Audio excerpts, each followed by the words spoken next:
Chapter 774. Li Longji was very happy after dealing with the matters in Jili province. He talked about a few issues with the ministers before leaving with Gao Li Shi while discussing what to eat for lunch. The ministers who had not left looked at each other. The ministers led by Zhang Shuo had a heavy heart while the people led by Yuan Qianyao looked like they were watching a show. They also knew that Zhang Shuo was in trouble. Once the recruitment of soldiers was ruined by Zhang Xiaobao and Wang Wan, not only would his credit be reduced, his power in the army would also be reduced. Although what Zhang Xiaobao and Wang Wan did in Jili province could not be imitated, with their abilities, they would definitely find a better way. There was no doubt about that. With the method that they used now, the treatment of soldiers would probably be better in the future. Even if they died in battle, they would not have to worry about their families. It was much better than Zhang Shuo using money to buy lives. Zhang Shuo knew that in his heart, but he could not say anything. If he could, he really wanted to use some tricks to deal with Zhang Xiaobao and Wang Wan. However, this thought could only be in his heart and could not be turned into actual action. First, no matter how much Zhang Xiaobao and Wang Wan did, they were still children in terms of age. If he did anything to them, not to mention what the emperor would do, the world would not let him go. Of course, if it was only someone else who said it, he could hold it in. The most important thing was that if he did anything to Zhang Xiaobao and Wang Wan, it was very likely that he would be punished. In the past, he wasn't clear about their personalities. But now, if he still didn't know, how could he be the prime minister? They had fought twice, and he had lost both times. With their vengeful personalities, if they really made a move, the most unbearable result would be a counterattack from them. Lord Zhang, if there is nothing else, we will be leaving. Yuan Qianyao was happy and said to Zhang Shuo with a smile on his face. Zhang Shuo was in charge of the head of the secretariat. If there was anything, he could gather all the officials to discuss it. At this time, when he heard Yuan Qianyao's gloating words, he nodded twice with a gloomy face. He turned around and led the officials who followed him out. Yuan Qianyao did not care about Zhang Shuo's attitude. Anyway, it was already like this. Zhang Jiazhen was removed from the prime minister position by Zhang Shuo. How could Zhang Shuo let others go?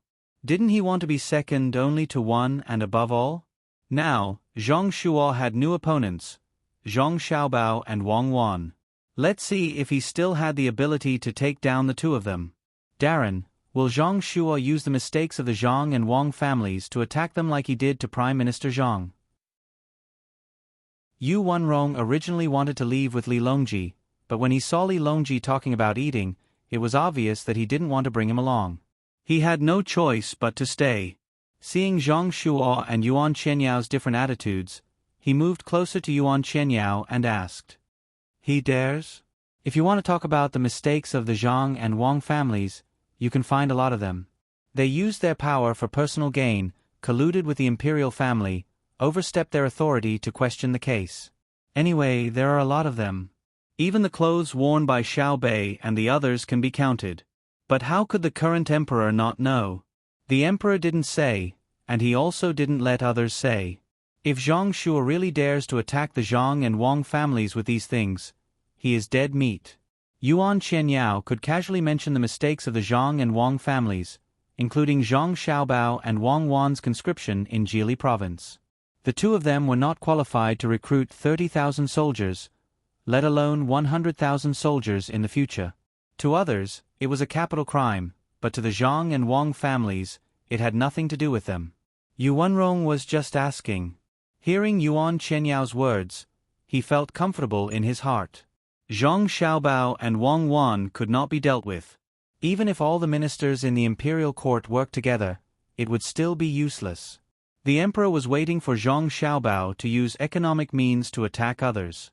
Then, Yuan Qianyao said a few more words, and the two separated and went back to their own families. After walking for a while, Zhang Shuo suddenly stopped and said to the people behind him who had different thoughts, "Governor Zhang and Adjunct Wang are working in Jili province. You have to help more. That is for the sake of the Tang Empire. You have to know that there are Khitans and Xinluo there. The situation is not so optimistic. If you can help, don't back down." When everyone heard this, They understood. He was telling them that although Zhang Xiaobao and Wang Wan were doing well there, when they offended the interests of Xinlua and Kaitans, the two places would deal with them together. He was telling them not to stand on the wrong side. This was also considered a threat. Some people were immediately frightened by Zhang Shua's words, while others began to oppose Zhang Shua from the bottom of their hearts. As for scaring people, if it was another official who went to Jili province to be an official, he might not be able to resist Kaitans and Xinlua and act cautiously. However, the people who went there were Zhang Xiaobao and Wang Wan. Would the two of them care? The blood of the Tubo people had dried up, but the soil was still red. The Tubo people's spies had run away, and the Tubo people were still begging the Tang Empire to give them food. Would Zhang Xiaobao and Wang Wan be afraid of Kaitans and Xinlua? One was in charge of martial arts, leading the army to fight thousands of miles away and kill countless people. The other was in charge of money, commanding from a distance, and taking lives silently. Who would dare to touch the two of them? Moreover, the new weapons had been shipped over. Although they had not seen the gunships before, if the two of them placed so much importance on it and transferred it over from Luzhou, it should not be bad. Those who had such thoughts began to think about how to break free from Zhang Shua's control. Zhang Shua did not know that his team was no longer as stable as before. He was still waiting for an opportunity, which was the ascension ceremony. At that time, his position would be even more stable. What the people in the capital thought was their own business. However, there were people in other places who stood firmly on Zhang Xiaobao and Wang Wan's side. Li Yu was one of them. When it was almost lunchtime, he held the letter from Jili province in his hand and read it from beginning to end. He said to Little Worm, who wanted to read it as well, "Zhang Xiaobao's revenge is here." Revenge? Revenge on who? Little Worm was puzzled. Revenge on the Millennium Chamber of Commerce. Li Yu waved the letter in his hand. Little Worm wanted to snatch the letter, but he knew he could not do that. He could only ask, hasn't the Millennium Chamber of Commerce already taken their revenge? They've invested so much money, and now, they're earning more than what they lent out. That's not revenge, it's a passive counterattack. The Millennium Chamber of Commerce started the war first, and Zhang Xiaobao has been resisting. He didn't take the initiative to attack. Now, Zhang Xiaobao is preparing to attack. Li Yu waved the letter in his hand again. Little Worm didn't make a sound this time. He stared at the letter without moving an inch. Little Worm, guess how Zhang Xiaobao is going to take his revenge? Li Yu asked Little Worm. I can't guess. If I could, I'd be a god. Little Worm turned his head away. He was starting to get angry. If you can't guess, then let me tell you. Zhang Xiaobao wants to attack the Millennium Chamber of Commerce with pottery. He wants to buy a lot of that wire pottery from them.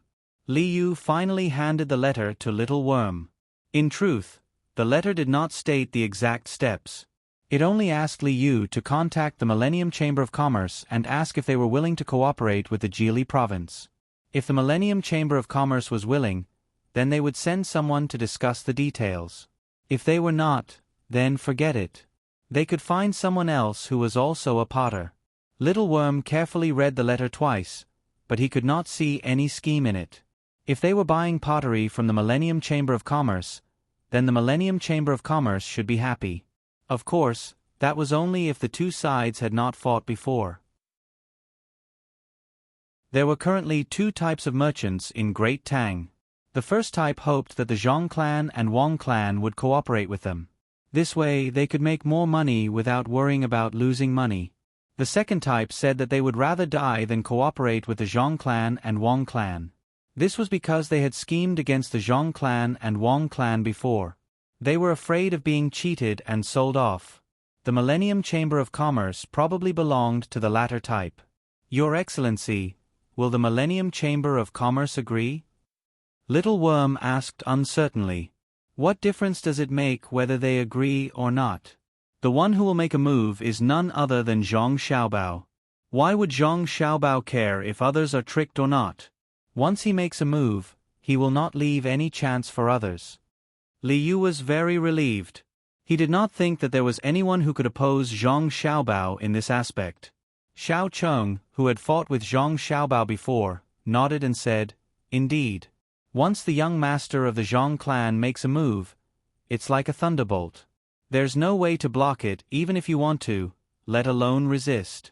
Whether you take the initiative to be tricked or passively accept it, the result is the same. Then help this official make a trip and find President Tian." Li Yu said to Little Worm and began to write a reply to Zhang Xiaobao. He wanted to ask if the two places could work together to develop. Little Worm sighed. He felt sorry for the Millennium Chamber of Commerce. They could have offended anyone, but they had to offend Zhang Xiaobao. Oh, to be more precise, they had offended Li Yu. Li Yu had an older brother who knew Zhang Xiaobao. Today, Qianxue was really pitiful. Go quickly. Being kind to the enemy is being cruel to yourself. These are the words of Wang Wan. If the Millennium Chamber of Commerce cooperated properly, they would not have become like this. They came to my Chongning County and tried to trick me. After failing, they tried to use the loophole in the contract to harm my Chongning County. Then, they were tricked by Zhang Xiaobao and did not know how to restrain themselves. They took out money to disrupt the local economy of the same industry. What is this? This is called not giving up on their evil intentions. If we don't teach them a lesson, who knows what they will come up with? Li Yu saw Little Worm's hesitation and guessed what he was thinking. Xiao Cheng agreed. He steeled his heart and left the yamen, heading for the house that the Millennium Chamber of Commerce had bought. The house in this county had been bought at the right time. Now, the price of the house had increased. Since the emperor had come here once, the houses on both sides of the street had doubled in size. At this time, Chairman Tian of the Millennium Chamber of Commerce was a little uneasy. It was not because of the weather, but because they had thought of another idea. He did not agree, but the others did. Therefore, he was in a bad mood. Firstly, it was because his decision was not completely approved by the other 5 people. Secondly, it was because this plan would affect the economy of Chongning County. It seemed that every time they wanted to deal with Chongning County, it was not so easy. Chapter 775. At this time, President Tian was informed that someone was looking for him. When he heard that it was advisor Xiao Cheng, he couldn't help but shiver. He thought, did they find out? Did they know that we were going to fight again? Filled with uncertainty, President Tian had someone invite Xiao Cheng in. His eyes never left Xiao Cheng the moment he came in. President Tian, how have you been?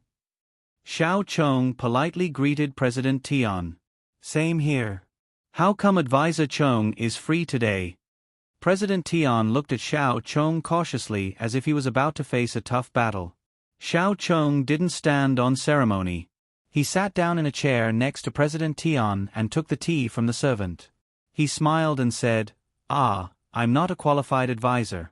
Many of the ideas should have come from an advisor, but my master was told by the young master of the Zhang family to make me a mere decoration. Look, the young master of the Zhang family sent me a letter again. Little Worm was just trying to find a topic to talk about. He wanted to talk about the Millennium Commerce Chamber of Commerce. Unexpectedly, as soon as he said those words, President Tian trembled. President Tian, what's wrong? Did something happen in the association? Is it difficult? Xiao Cheng became suspicious when he saw President Tian like this. Normally, the other party shouldn't be so scared. Could it be that the Qianxue Chamber of Commerce was going to do something again? Thus, he asked again. President Tian already had a guilty conscience. When he heard Xiao Cheng's question and thought about what he just said about Zhang Xiaobao, the first thing that came to his mind was that his plan had been found out by Zhang Xiaobao. At this time, President Tian wanted to die. Zhang Xiaobao was mysterious, but to be so mysterious, was he still human? Could it be that Zhang Xiaobao already knew beforehand that they were about to carry out the plan, and sent Little Worm over because he knew that they were about to carry it out? Chairman Tian's eyes were wide open. It was not until Xiao Cheng asked him twice that he realized that his forehead was covered with sweat. He shook his head vigorously and said, It's nothing. It's the same as before. Yes, it's the same. Don't worry. I can't think of any way to make money in such a short time. This pottery is not easy to sell. Is that so? Little Worm had a look of disbelief on his face. It's true. President Tian was very certain. Since there's no problem, and it's not easy to do business now, let's talk about the reason why I'm here. The young master of the Zhang family is no longer in the capital, but in Jili province. It's not easy to develop there, so we need to cooperate with other places. Do you understand, President Tian? Xiao Chong started to talk about the business. Even though he knew that President Tian was hiding something, he was not worried. He believed that Zhang Xiaobao could handle it well. But these words sounded different to President Tian. He was overthinking things, thinking that Little Worm was implying that Zhang Xiaobao already knew their plan. Did they really think that they could use the plan they had secretly hatched in front of Zhang Xiaobao? Now Zhang Xiaobao has gone to Jili province and is preparing to scheme against them from there. Let me warn you, don't stretch out your hands, or you will be caught. Also, Zhang Xiaobao needs money there. Can't you give him some money? President Tian thought so. He was shocked by Zhang Xiaobao's magic. After hesitating for a while, he said to Xiao Chong, Master Chong, how much money does the young master of the Zhang family need? My Millennium Commerce Chamber of Commerce still has some money left. Perhaps we can help. President Tian, you think too much. How can the little money left be enough to do business in Jili province? The young master of the Zhang family will not ask you for money. I think he knows that you don't have it easy, so he suggested another way, which is to cooperate with you in Chongning County and do business with Jili province. Xiao Chong was deliberately scaring President Tian. After all, President Tian had acted so differently just now. President Tian misunderstood again. He thought that Xiao Chong thought that he could not give enough money. But no matter how much money he had, he could not give it to Zhang Xiaobao for no reason. Thinking of this, President Tian became angry. He decided that he would not be fooled by Zhang Xiaobao no matter what he did. So he asked, what kind of business do we do together? What kind of business can it be? Pottery, of course. The young master of the Zhang family wants to do business with pottery in Jili province. He will send people to buy pottery in our county. Then the sales of the Chensha Chamber of Commerce will increase. President Tian, I don't want to talk too much. But based on our relationship, if I don't give you some advice, I won't feel good if you suffer losses. Don't you think so? Xiao Chong now had the upper hand, so he had a great advantage in front of President Tian. President Tian nodded and said, Yes, Master Chong, thank you for your advice. Do you have any good advice? I can't say good advice. I just want to say that what the Chensha Chamber of Commerce said to my master is written in the contract. If we can't double the profit in 3 years, everything here will belong to Chongning County. President Tian, your money is used to buy goods. You can't withdraw it even if you want to. You have to hurry up. Yes, hurry up. President Tian regretted it now. He had invested all his money, but the business was not going as well as he had thought.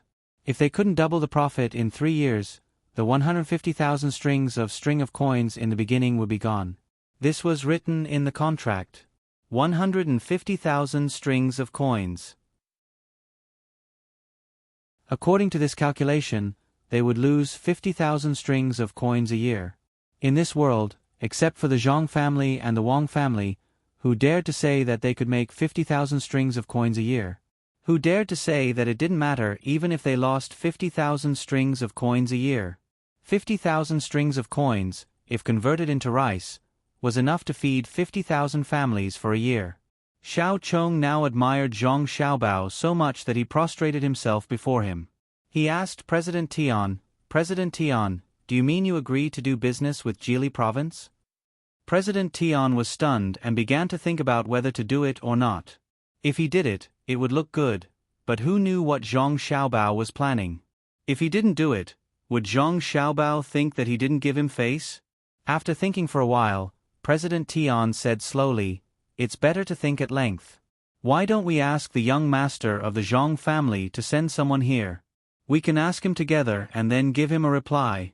What do you think? Xiao Chong didn't know what Zhang Xiaobao was planning. Seeing that President Tian agreed, he nodded and said, "Okay, then I'll go back and write a letter to the young master of the Zhang family and ask him to send someone here. President Tian, the young master of the Zhang family values you very much. You have to do a good job." After that, Xiao Chong stopped drinking tea. He smiled at President Tian and turned to leave. After seeing Xiao Chong out of the gate of the courtyard, President Tian let out a sigh of relief as he watched Xiao Chong's figure gradually disappear. He ordered the people next to him to find the other masters. Not long after, a group of people from the Millennium Chamber of Commerce who felt that their plan was about to be carried out gathered.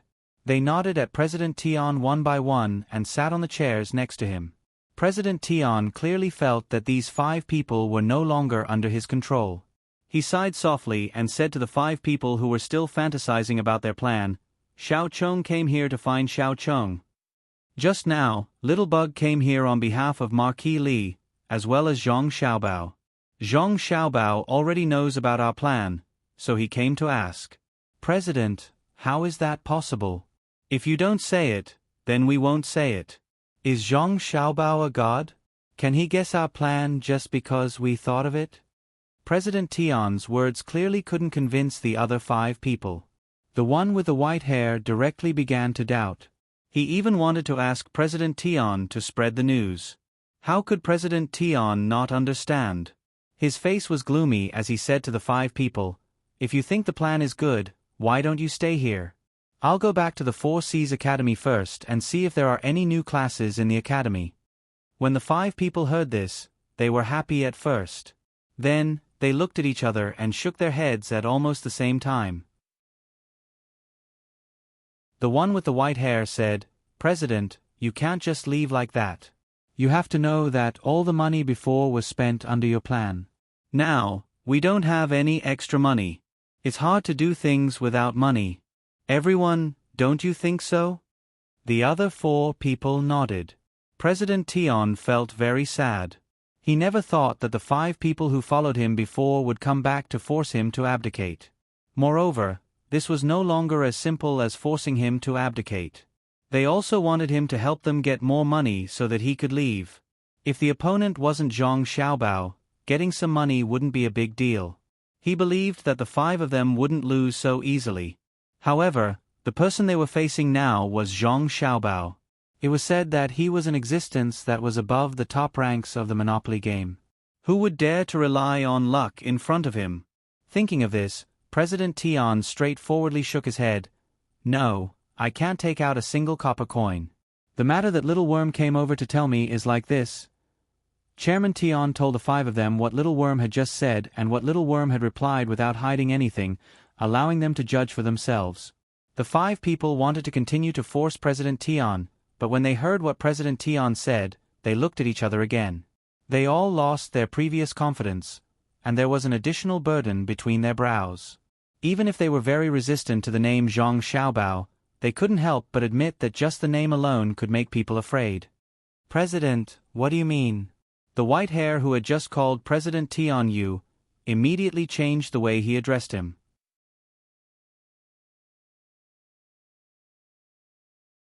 Chapter 776.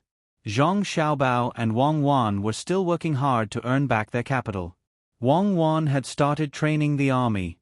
Wang Wan had found 3,000 soldiers from Hunan province. She was preparing to train them to deal with the upcoming troubles. The 3,000 people were not obtained for free. They were exchanged for 10,000 soldiers from the province. 10,000 for 3,000. Not only did they have to take care of the food of the 10,000 people, they also had to take care of the 3,000 people. It was impossible to favor one and discriminate against the other.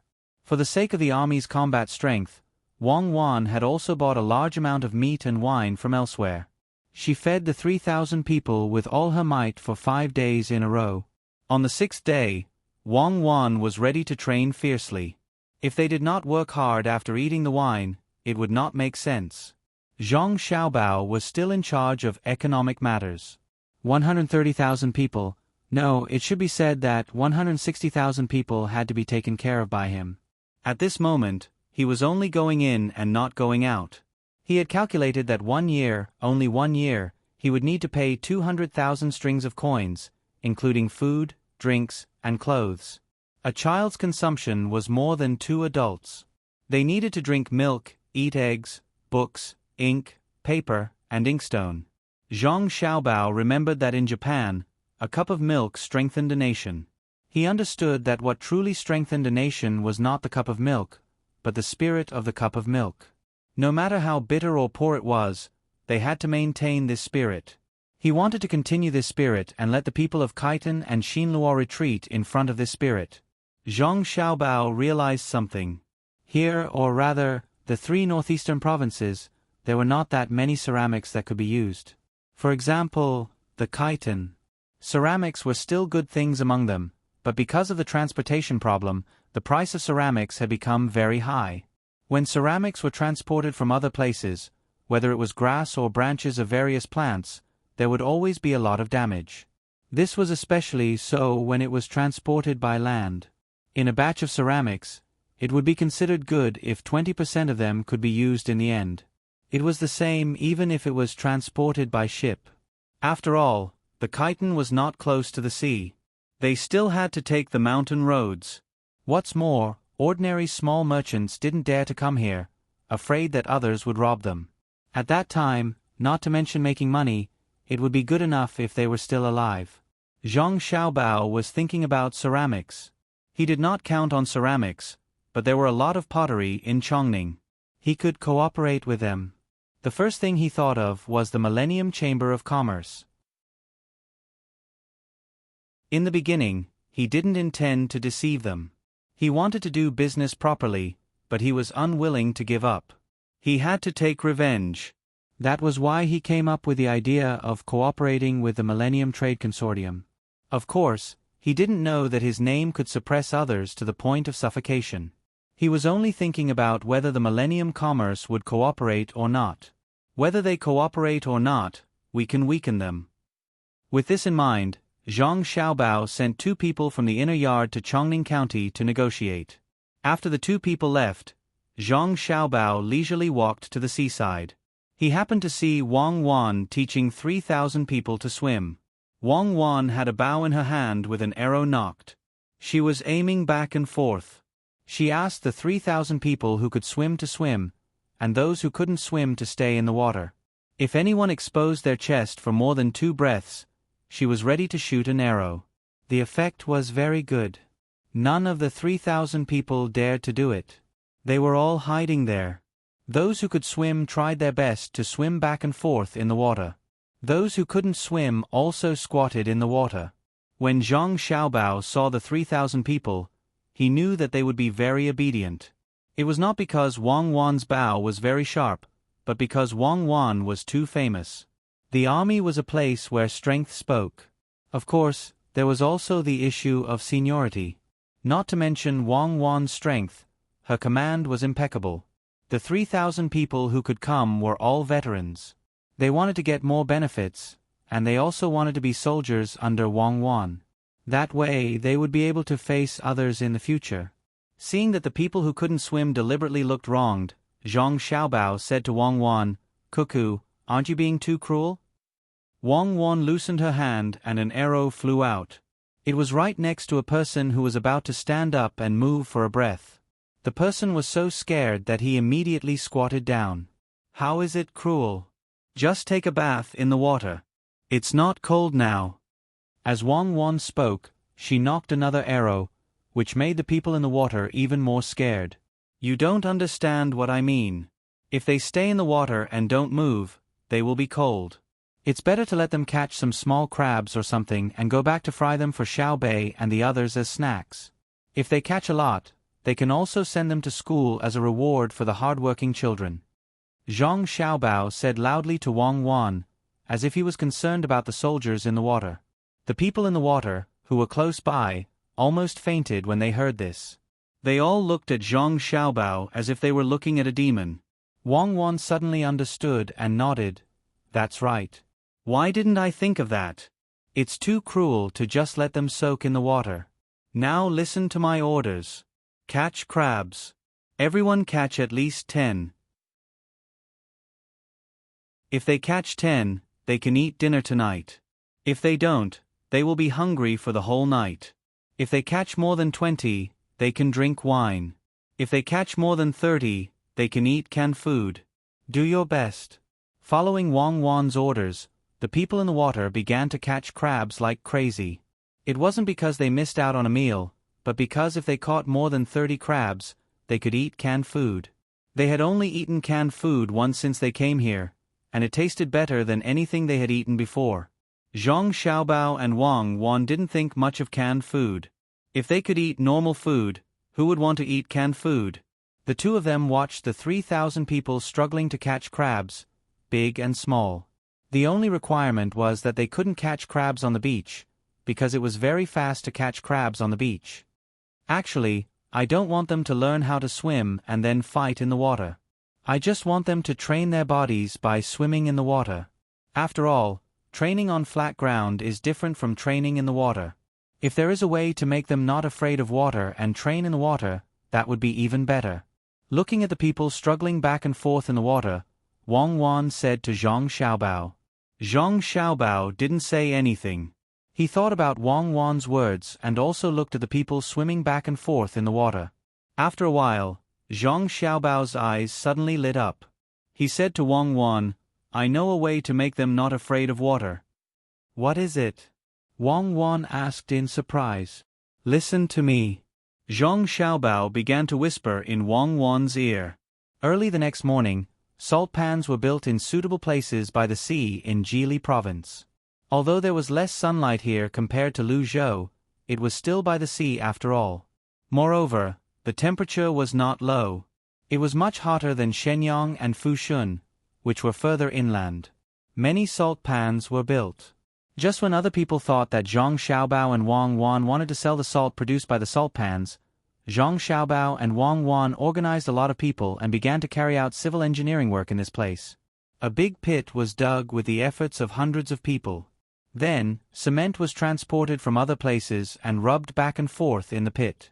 A few days later, a super-large open-air swimming pool was built. Xiao Bei and the others had been thinking about swimming in it for a long time. They wanted to demonstrate to those who did not know how to swim and at the same time, enjoy the freedom of swimming. This was not a normal swimming pool. After waiting for a few days, the concentration of the salt water in the salt pans reached a certain level. Zhang Xiaobao and Wang Wan asked people to pour the salt water into the swimming pool that was built. While many people were puzzled, Xiao Bei and the others jumped in themselves. Not only did they not swim in the water in their swimsuits, but they also took out a lot of food and placed it beside them on a large piece of oil paper. The four sides of the oil paper were slightly folded, but even so, many people found it mysterious, especially the movements of Xiao Bei and the others. Normally speaking, they should be lying flat on the surface of the water. Otherwise, they would have sunk. However, at this moment, they were actually sitting on the water. Only their legs and the area above their navel had sunk an inch. The rest of their bodies were still above the water.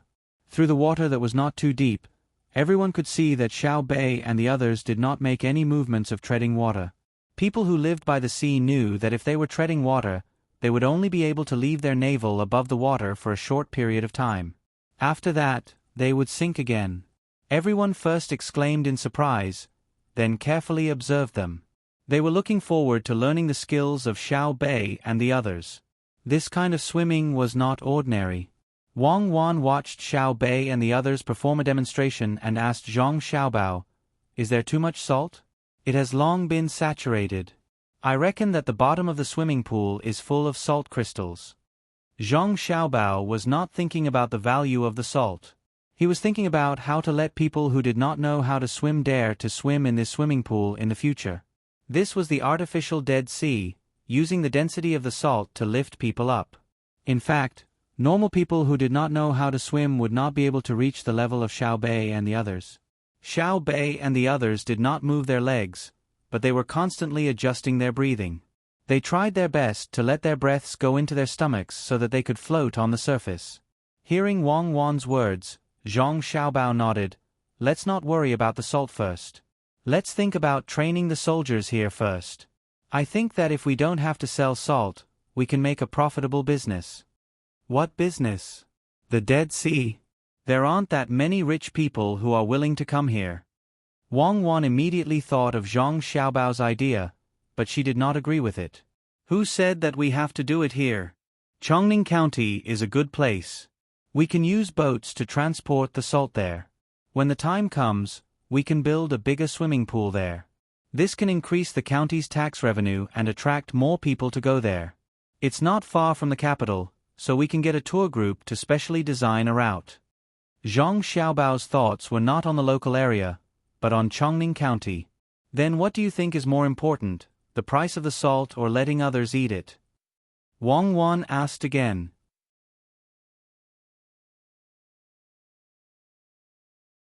Chapter 777. With the arrival of summer, the 30,000 soldiers in Jili province were sent out. Wang Wan, the secretary, finally had 10,000 soldiers to command. The 10,000 men were divided into 10 battalions by Wang Wan, and the reinforcement battalions took turns. There were always 2 battalions that were training, while the other 8 battalions were training. What was inconceivable was that the 8 battalions that were training did not use weapons. Instead, they used saws, picks, axes, and other tools. While the soldiers were still in a daze, Wang Wan explained that they would first train to build the fortifications. When they could build the fortifications well and quickly, they would move on to the next step. Fortifications were very important. After further promotion, the 10,000 soldiers knew about Wang Wan's ability. Li Longji did not transfer soldiers from Jiannan Circuit, nor did he transfer soldiers from the capital or Luoyang. It was impossible for him to transfer soldiers from Luzhou. Instead, he transferred soldiers from Qianzhong Circuit. Wang Wan was overjoyed. If it was only Qianzhong Circuit, it would not be so bad. However, Li Longji transferred soldiers from the east of Qianzhong Circuit, where Zhang Xiaobao and Wang Wan were from. As the saying went, one would not be able to form an army without a place. It was obvious that their combat strength was mediocre. Wang Wan treated the 10,000 soldiers as her treasures. If they were trained well, it would be very comfortable to use them. With large bowls of wine and large pieces of meat, Wang Wan began to train the 8,000 soldiers who were taking turns to train the fortifications. First, she did not let them receive any military training. Instead, she separated the battalions and began to build fortifications in Jili province. However, this construction was neither a trench nor a city. Instead, they ran to a mountain where there were many trees. Then, they would cut down the trees and build barracks. Then, they would level the ground and move on to the next mountain after they had finished with one mountain. After training for half a month, the people from Qianzhong Road finally realized that something was wrong. This was because when they rotated every half a month, they saw that there were no soldiers living in the barracks that they had built previously. Instead, there were many civilians living in them. The civilians had smiles on their faces. They seemed to be very happy to have a ready-made house. Moreover, the land was leveled. They could plant some things depending on the weather, even vegetables. The soldiers were dumbfounded. Was this the importance of fortifications? It was no wonder that the building had to be sturdy during the construction of the fortifications. They also had to dig a drainage ditch that could be used for a long time. The place that was supposed to be used to raise captured warhorses actually had a lot of piglets squealing. If it weren't for the fact that they had been eating lavishly during this period of time, the soldiers would have mutinied. The place that they had worked so hard to build had actually become the home of the common people. What was this called? Battalion Commander, I quit. This is too much of a bully. No matter how powerful Wang Wan is, isn't it all because of other people's words? Why don't I believe that she has that kind of ability? You tricked us into coming to this God-forsaken place just to build houses for the local people? The 2nd Battalion was just in time for the rotational training. When the 1,000 soldiers saw that the place they had built was occupied, a soldier angrily complained to the commander of the 2nd Battalion. The 2nd Battalion commander's answer was very straightforward. He slapped the soldier's head, causing the soldier to stagger. He lectured, You haven't seen the capabilities of the army with your own eyes. How could you not know how the Yangtze River Bridge was built? Don't you know whose name is engraved in the Tower of 1,000 Souls? We are now conscripts. If you don't work, you won't get a single cent look at the new clothes you are wearing and the food you usually eat and drink. These are also money. If you really want to quit, you can go back after 3 thoughts. At that time, you will have a sum of money and someone will find a job for you. The soldier touched the clothes on his body. They were made of pure cotton, which could not be found anywhere else. Only a portion of the rich could wear such clothes. He lowered his head and said unhappily, "She should have told us first. She said that it was built for the common people. She lied to me. What fortification? It has nothing to do with fortification at all." Pa. Another slap. Tell you everything? Do we need to tell you what the generals are thinking during war? Training is about to start. Behave yourself. Otherwise, no one can protect you. Get lost. After the battalion commander reprimanded the soldier and sent him away, he suddenly remembered that after serving in a new place, he felt that everything around him was very unfamiliar. Furthermore, it was not as comfortable as it was in his hometown. Because of the climate, many of his brothers fell ill. Fortunately, the Zhang and Wang families' doctors were very capable and sent out the best medical teams. Otherwise, there would have been people sacrificing themselves even before the war. No matter how he looked at Registrar Wang Wan, she looked like a child. Even if she was older than ordinary children, she could not get rid of the childishness on her face. He did not know how long she could stay here. He was not sure about following such a person. Just as he was thinking about this, the sound of gongs and drums suddenly came from outside. It sounded quite loud. The battalion commander thought that someone was fighting. Although he was dissatisfied with the registrar, he and others could not be soft when there was a battle. He stepped out of the temporary tent and looked outside. At first glance, the battalion commander was stunned. The soldiers of the 2nd Battalion were also stunned. They saw many local people in front of them.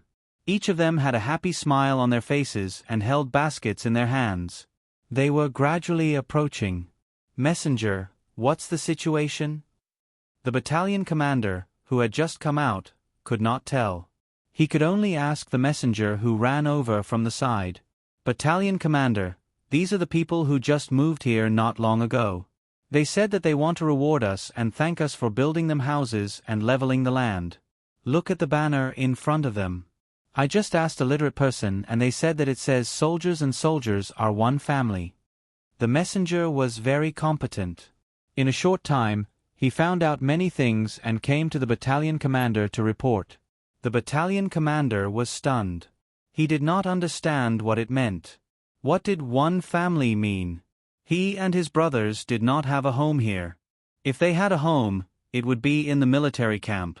What did it have to do with the local people? Just as the soldiers were puzzled, the sound in front of them stopped, and an old man walked out from the crowd.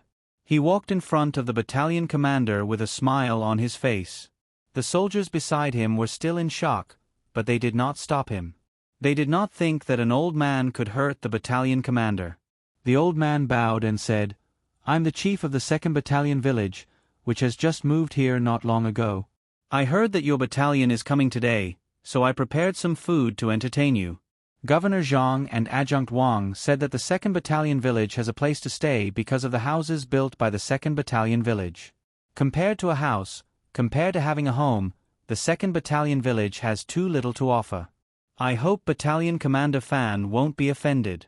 When the pigs in my village grow up, I will definitely kill a few dozen of them and send them to the 2nd Battalion. The battalion commander of the 2nd Battalion understood what was going on. The houses he and his brothers built were indeed given to the local people, but Wang Wan did not take the credit. Zhang Xiaobao was also not greedy. He told the people what was going on. Although it was easy for the army to build a house, it was another matter for the people. It saved them a lot of trouble, so they came to express their gratitude. Their slightly bad mood suddenly changed. Looking at the enthusiasm of the people who welcomed them and hearing the chief's words, the battalion commander quickly waved his hand and said seriously, The 2nd Battalion did not know that this house was for other people to live here. We came here to build the fortification. Since Governor Zhang and Registrar Wang let you live here, you can live here. Battalion Commander Fan is too humble. That's fine, let's not talk about this anymore. Even Adjunct Wang said that even if we brought it up, the soldiers would deny it. This is what we call the soldiers of the common people. They did work for us, but they don't admit it. Let's not talk about the house, we definitely won't talk about it. This house is really comfortable. How thoughtful of you. Just tell us about how you protected us in Jili Province. Battalion Commander Fan, the village has prepared food for you. Don't let them wait too long. Follow me, follow me. The village chief of the 2nd Battalion village said as he pulled the battalion commander forward. The soldiers nearby also heard the village chief's words. They were still complaining at first, but after hearing the chief's words, they suddenly felt that what they did was not bad. Whether it was building the fortification or building houses for the people, at least the people did not forget them. They even used the name of the village. What about the other villages? Was it 2 battalions and 1 village, 2 battalions and 2 villages? The battalion commander, who followed the chief to the crowd, wanted to explain more. As a soldier, he liked to be straightforward. He did not think this way when he did it, so he naturally wanted to make it clear. However, the Muramesa didn't give him the chance. As he pulled him away, he said to him, I know you are from Jinzhou in Shenzhong Circuit and are not used to eating mutton. It's okay. We have prepared fish for you. The seasonings were given by Governor Zhang. The taste is good. You ate river fish in your hometown. Here, try sea fish. I heard that there are many fish in the river. I don't know if you like it. Try it. If you like it, eat more. If you don't like it, tell me. Where is it bad? It will be better next time. The battalion commander was pulled to the front of the people by the chief's words. There were 300 people living in the 2nd Battalion village. This time, more than 200 people came. There were adults but no children. The children were all in school. The people were all carrying baskets or carrying baskets. When the battalion commander arrived, they opened the baskets wrapped in linen. Steam came out. Inside the baskets were fish in wooden bowls. The battalion commander unconsciously took a deep breath. He was really fascinated by the smell of the fish. Fragrant, really fragrant. It was more fragrant than the fish he ate at home. It must be the seasonings. Quick, bring the fried fish to the battalion commander. Let him taste it. The village chief called out again, and 2 young men immediately came out from the crowd. The 2 of them carried a large basket and approached the camp chief. When they opened the lid, they saw that the first layer of the basket was filled with 2 wooden plates. Inside the plates were fried fish that had turned yellow. It was the sea sicklefish, or hairtail fish. He didn't know how it was done, but the white parts of the fish had been removed. When he looked carefully, the black parts that should be around the fish's belly had been removed as well. There was a faint fragrance when he smelled it. The chief held a plate and handed it to the battalion commander. The battalion commander was stunned and did not take it immediately. The chief immediately took a piece of fish from the plate and put it in his mouth. Battalion Commander Fan, don't worry. No matter how bad we are, we won't poison our soldiers. Wouldn't that be repaying kindness with enmity? Try it. It's all fried. I told the person who made the fish that this time it was for the people of the 2nd Battalion. They used all the vegetable oil they left at home, afraid that it wouldn't be fried. The chief's words were like a needle that stabbed into the battalion commander's heart. The battalion commander, who was stunned just now, directly reached out and took a piece of fish from the plate. He ate it with all his might. He didn't even spit out the fish bones. He chewed and swallowed it.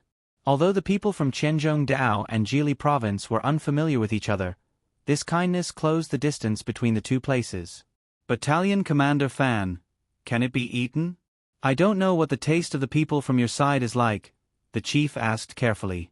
The other people were also waiting for the battalion commander's answer.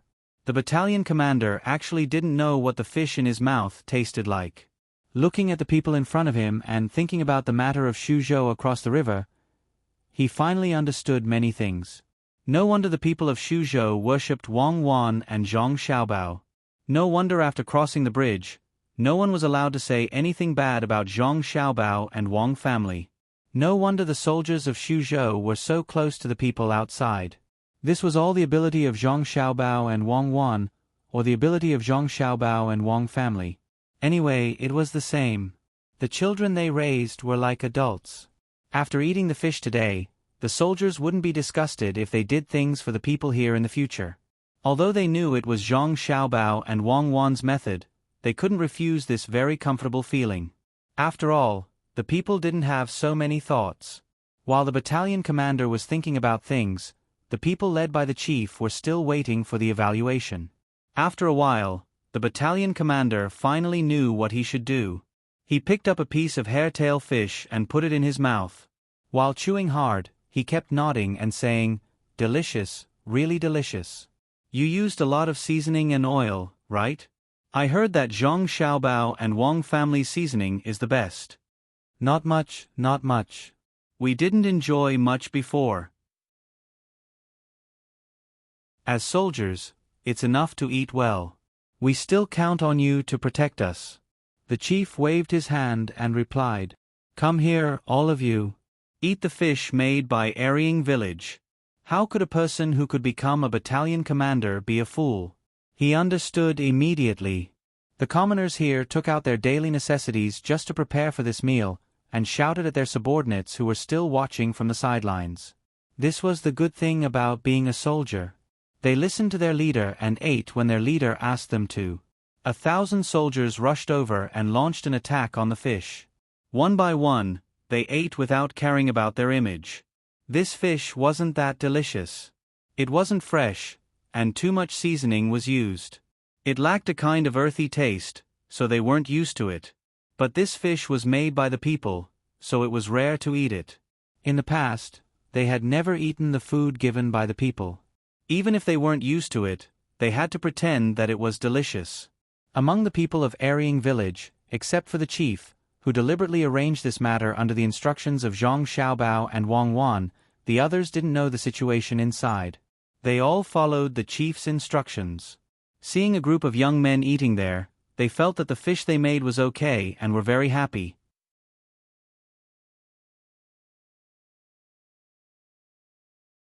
Chapter 778.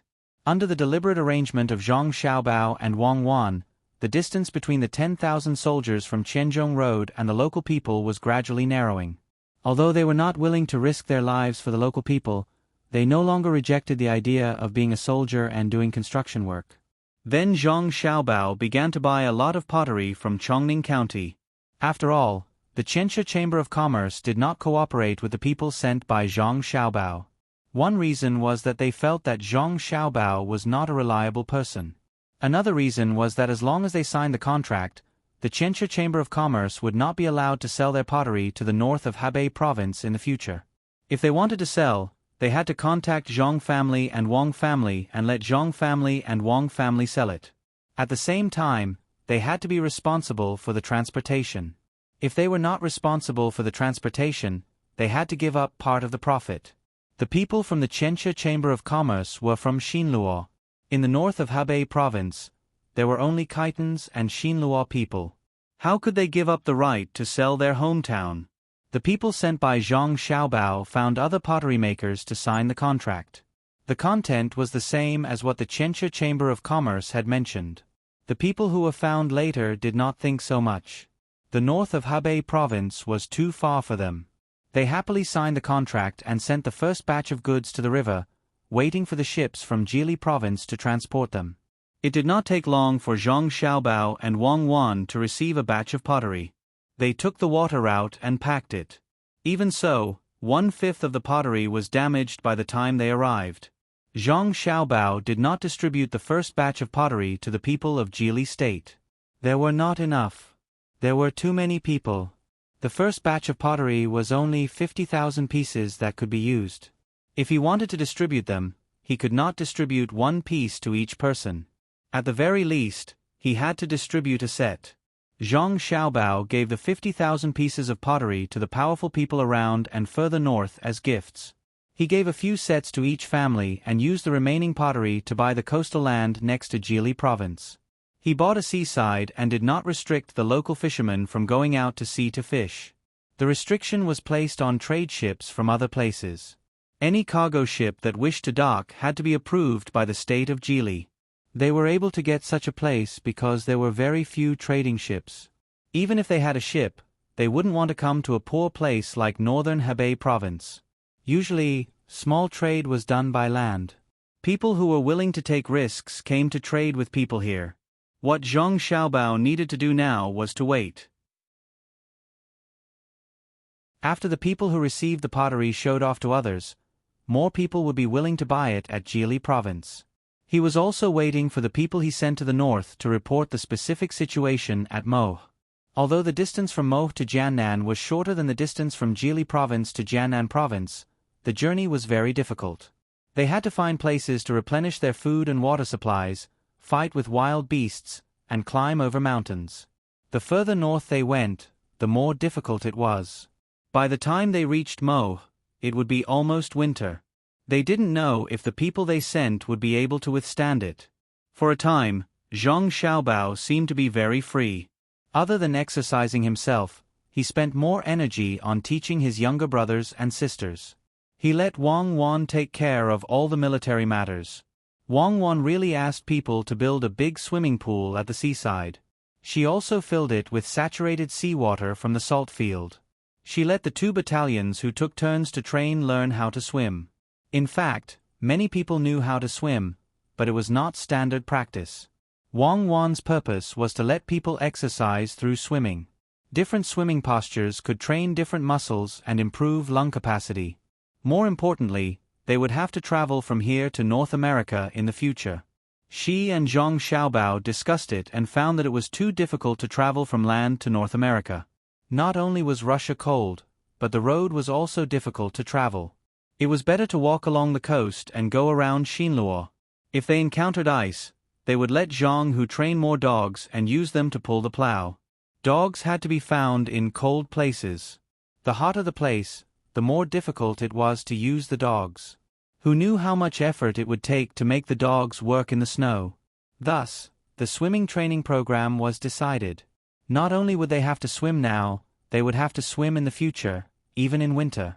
This way, they could increase the resistance of the 10,000 people coming from the south to prepare for the next year. As the supplier of pottery, Chongning was also working hard. The next batch of goods required by the Jili province was too much. If they did not prepare early, they would have to pay for the goods. Li Yu's life had been very comfortable recently. The Yamen collected a lot of taxes and all the welfare programs had started to be implemented. The plan in front of Li Yu today was to find a place with no roads in Chongning County to dig a hole. It would be best if it was a deep hole with clay. Then, he would prepare to draw a river and form an artificial lake in the big hole. He was not sure why he had to do this, but since Zhang Xiaobao said so, he was ready to follow the arrangement. He called Xiao Chong over and thought about the deeper meaning of digging a hole and building a lake together. "Sir, I don't know. Could it be that we are building an artificial lake and putting boats on it?" Xiao Chong was helpless every time he faced Zhang Xiaobao's plan. He did not expect to surpass him, he just wanted to learn more. "Who cares? Just dig first." Li Yu thought that Xiao Chong, who was usually very smart, would be able to guess it. Seeing that Xiao Chong was not sure, he decided to do it first. After choosing a good place on the map, he would send people to dig. He would give them a higher wage and good food. Nowadays, it was not easy to find labor in the county. The common people all had things to do, so it was impossible to expect a person to come over and work for a day with a few copper coins. The people in the surrounding counties also moved to Chongning County. The number of immigrants still could not meet the labor needs of Chongning County. While Li Yu was instructing people to dig the hole, many small boats came from the river. They transported the goods from the big boats to Chongning County. The sacks were not big, but they were very heavy. Usually, people who could carry 200 kilograms of grain could only carry one sack. Young Master Li, the river here is too small. You have to find a way to expand it. Otherwise, it will be a waste of time. Su Si, who came with the boat, greeted Li Yu as soon as he saw him. Li Yu heard that something was sent from Jili province, so he ran to the river to greet him. Hearing Su Si's words, he nodded seriously and asked, "What is it?" "Salt, the worst kind of salt." Su Si signaled a porter to put down the sack. He took out a knife and cut open the sack. Pieces of black and yellow salt were sprinkled out. Li Yu saw it and frowned. This salt was too bad. It was obvious that it was not handled properly. He bent down and picked up a grain, put it in his mouth and chewed hard. He spat it out. There was still sand in it. It was bitter and astringent. He spat a few more mouthfuls of saliva. "Is this sent by Zhang Xiaobao for the people in the county?" "No, it is to be poured into the lake. You will know when the time comes. One is young master Li buying the salt at a cheap price, and the other is my young master using the salt to buy shares." Su Si explained.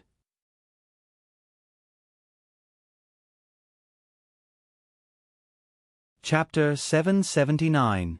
Li Yu got the first real man-made Dead Sea, which was much better and bigger than the one in Jili State that was specially built for soldiers to swim in. At the beginning of autumn, the Dead Sea, which had cost a lot of salt and manpower, appeared in Chongning. It was a very mysterious thing. Those who had not seen the real Dead Sea and had not learned about specific gravity and buoyancy would not be able to understand the reason why the lake in Chongning, which would not sink, appeared. Even if everyone knew that the newly built artificial lake was filled with salt water, they would never know that it was the power of salt that allowed people to float on the water. The simplest example was why people drowned in seawater. It had nothing to do with salt, absolutely nothing to do with it. It was still hot at the time. Chongning's pottery was famous, and so was this artificial lake, named Sunken Lake. The number of tourists here was no less than the number of tourists in the capital. Many of them were brought here by tour groups from the capital, which made Chongning, a county that was not suitable for tourism, become famous. The unsinking lake became a miracle. Rich people came here because of its fame, which made a business circle around the sunken lake in Chongning County. There were people who bought local specialties, made snacks, boiled tea, and so on. Especially the two-story houses around the lake that were built at the same time as the construction of the lake, they suddenly became valuable. At this moment, Li Yu looked regretfully at the people going in and out of the houses around the lake. He seemed to be muttering to himself, "Good news, it's also good news. The county's tax revenue has increased again." Hearing Li Yu's voice, Little Worm didn't say anything. He knew that Li Yu was regretting. When the young master of the Zhang family sent someone to discuss this matter, he asked whether they could buy salt here at a cheap price or let the Zhang family and Wang family build houses around the lake. For the former, Zhang family and Wang family wouldn't interfere as long as they took out a large sum of money. For the latter, they didn't have to pay a single cent. Even the money to dig the lake would be paid by the Zhang family and Wang family. In the end, Li Yu chose the latter, thinking that he could save a lot of money. Who would have thought that the unsinking lake would really appear? This was even more magical than the model in Boxin County and the zoo in the capital. Those who could afford it all followed the tour groups to Chongning. Renting out a house could earn them a lot of money. It was the first time he had seen a place where even river water could be sold for money. A fence was built around the outside of the house, leaving only a few key entrances and exits. It would cost money to swim here, and it would cost money to eat here. When one came out of the water and found that they were covered in salt, it would also cost money to wash them with fresh water. Others were not allowed to deliver water. If they wanted to bring their own water, they would be charged a portion of the fee and arranged to a separate location in the lake. In the beginning, there were still people who brought them along. Later on, they realized that people in their positions would be looked down upon by people in other positions. The gazes of others were clearly saying, "If you don't have money, don't come. You can't even afford to pay for water?" There were also people who wanted to take advantage of the difference in water prices to come and sell water. In the end, they found that after paying a portion of the entrance fee and deducting the tax, they were basically doing it for nothing. "Milord, shall we go down and take a bath?" Xiao Chong exclaimed in admiration of the young master of the Zhang family and suggested to the gloomy Li Yu. Li Yu shook his head. No, I have to wash with water when I come up. It's nothing special. It's just not heavy. It's more convenient to practice swimming. How is the negotiation between the people of the Thousandage Chamber of Commerce and the people of the Xiao Bao? Not yet. The people of the Thousandage Chamber of Commerce want to rent a 2-story building beside the lake. They want to display their beautiful pottery and sell it. However, they are not willing to pay the rent. They say that it depends on the number of goods sold and that they will get a 50-50 share. This price is too low. The young master of the Zhang family sent people here to say that the rent cannot be reduced. Moreover, they can only sign a contract every year. They can't sign a contract for 10 or 8 years. In the future, the rent will fluctuate according to the market price. The original contract was only signed for priority under the same conditions. Moreover, the price of the pottery of the Thousandage Chamber of Commerce is fixed. After selling the goods, they have to give the young master of the Zhang family 30% of the profit after tax. The price is too high. I think the Thousandage Chamber of Commerce is regretting it. Xiao Chong explained the situation that Li Yu wanted to know. Li Yu agreed. Yes, the Thousandage Chamber of Commerce is still not convinced. They have lost a part of the pottery market in the northern part of Hebei province. They have lost their monopoly on our market. The pressure of competition is also great. They still want to compete with Xiao Bao. Let's see how they will compensate me if they can't reach the sales result that we agreed on in 2 years. Your Excellency is right. The Thousandage Chamber of Commerce has overestimated themselves. The young master of the Zhang family is busy with other things in Jili province. They can't deal with him easily.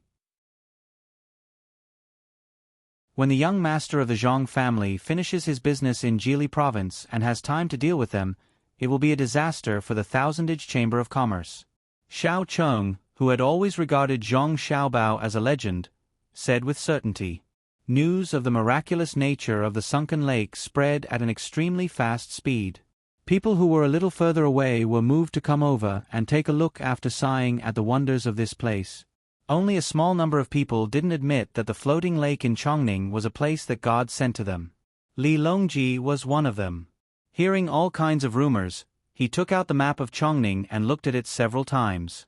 He said to Gao Lisher, "How about going there again?" "Your Majesty, you can't. We've already been there once this year. Going there again will be a waste of manpower and money." Gao Lisher had never seen a lake that didn't sink. He was curious, but he didn't agree with the emperor's decision. What if we still let Xiao Bao and Cuckoo pay for it? Li Longji thought about the last time he went out.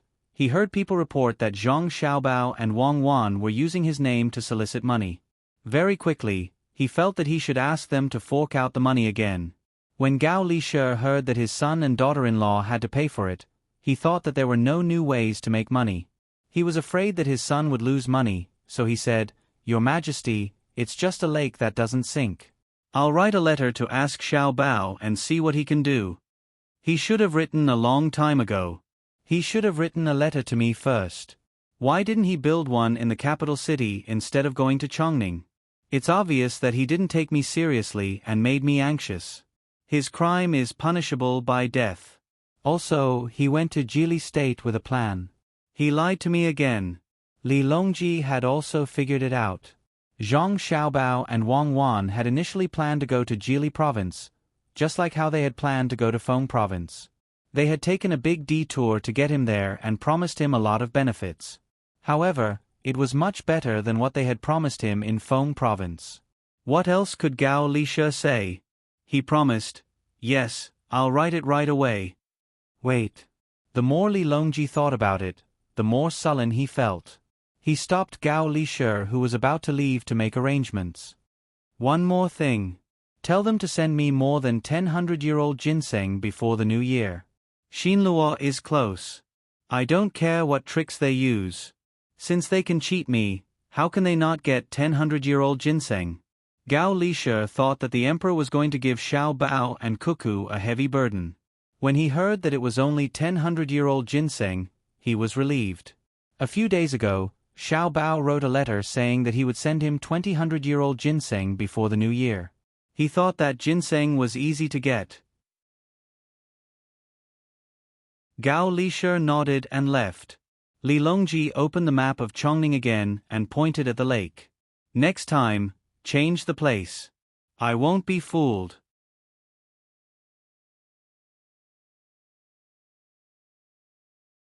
Chapter 780. Gao Lishe's letter was sent to Jili province. Zhang Xiaobao saw a lot of words in the letter and only mentioned, "Your Majesty wants 1,000-year-old ginseng," at the end. Then, he threw the letter aside. Wang Wan and Wei Wei smiled. Li Longji is so poor that he has gone crazy. Every time he opens his mouth, he wants 10 ginseng. He's so pitiful. What's so pitiful about that? Zhang Xiaobao was worried about the population and did not consider anything else. It's a pity that he can't control this place that should belong to the 3 provinces in the northeast. It's just that the 2 of us are obedient and help him stabilize this place. Otherwise, look at the Anong Protectorate, Raola Commandery, Songmo Commandery, and Bohai Commandery. Which one of them listens to him? Today, he'll give a princess and tomorrow, he'll be an official. If we didn't go to Tubo, we would still have to play at the border every year. We have to develop, but we have to worry about others attacking us. Especially Ku Tuyu of Khitan, he's a person with some political and military skills. Li Longji has to acknowledge the person he appointed and marry him to the princess. He also has to have an official position. Others have to be respectful to him. When he speaks, others have to agree. When he's unhappy, others are not allowed to sing or dance in front of him. Otherwise, it's looking down on him. If Li Longji can control him, why didn't he write a letter to ask for more ginseng? Wang Wan folded the letter and explained the situation to Zhang Xiaobao. Zhang Xiaobao knew this person. He was not too far away from his place. If it was connected to the highway, he would arrive in a day. Even now, it would take less than a month to march the army. Zhang Xiaobao was worried about the population. He had said that he would recruit 100,000 soldiers, but now, it seemed that he would not be able to. There were not that many people. Now, most of the 130,000 people in Jili province were from Xinluo. It was estimated that they had reached the limit and no one could come over. He touched a rabbit of the 12 zodiac animals and said, "Should we send someone to Xinluo to take a look and ask if they have any extra people? If they do, we can use pottery to exchange for them." Nowadays, pottery is not selling well in the north.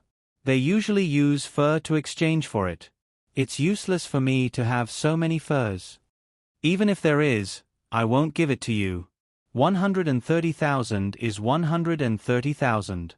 It's not a small amount. If you organize it properly, it'll be enough to start a rebellion. See if there's anything else you need to cut down trees and dig holes. If there's nothing else, I'll go train 10,000 soldiers.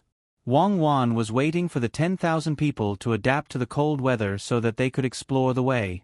Recently, she had been thinking about tomatoes, potatoes, chili, corn, sweet potatoes, and so on.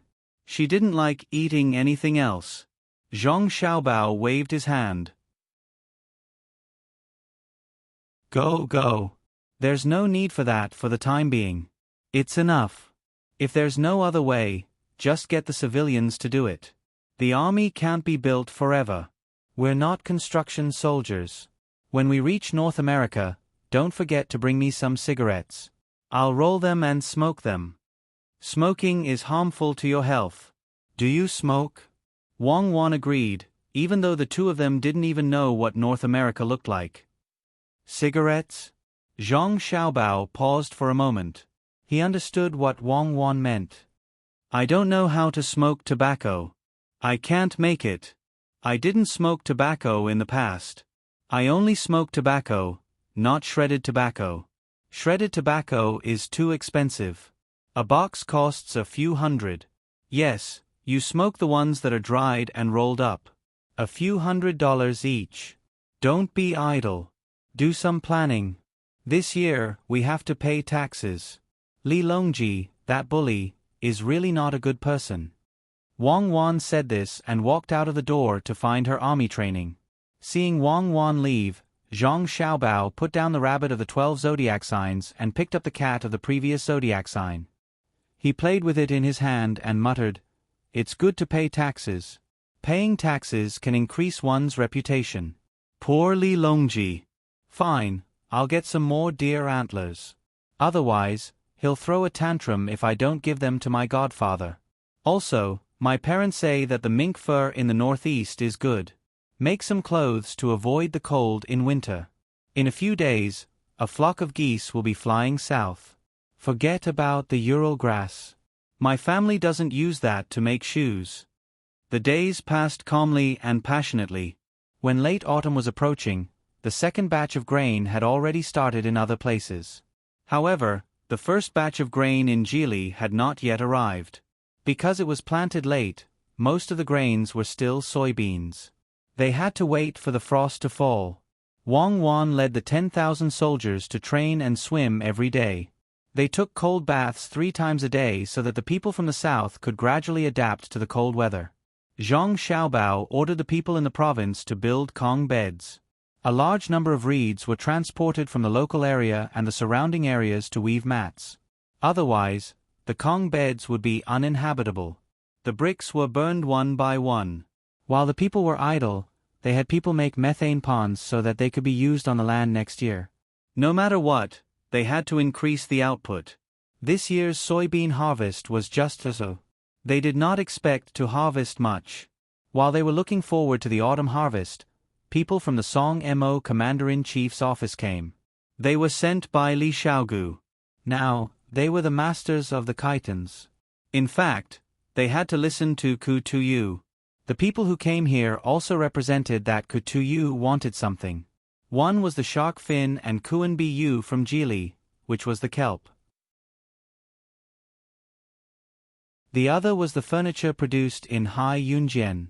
Ku Tuyu did not know where he heard that. Gao Lisha's house had a whole set of good furniture. All the wooden furniture was made of agarwood.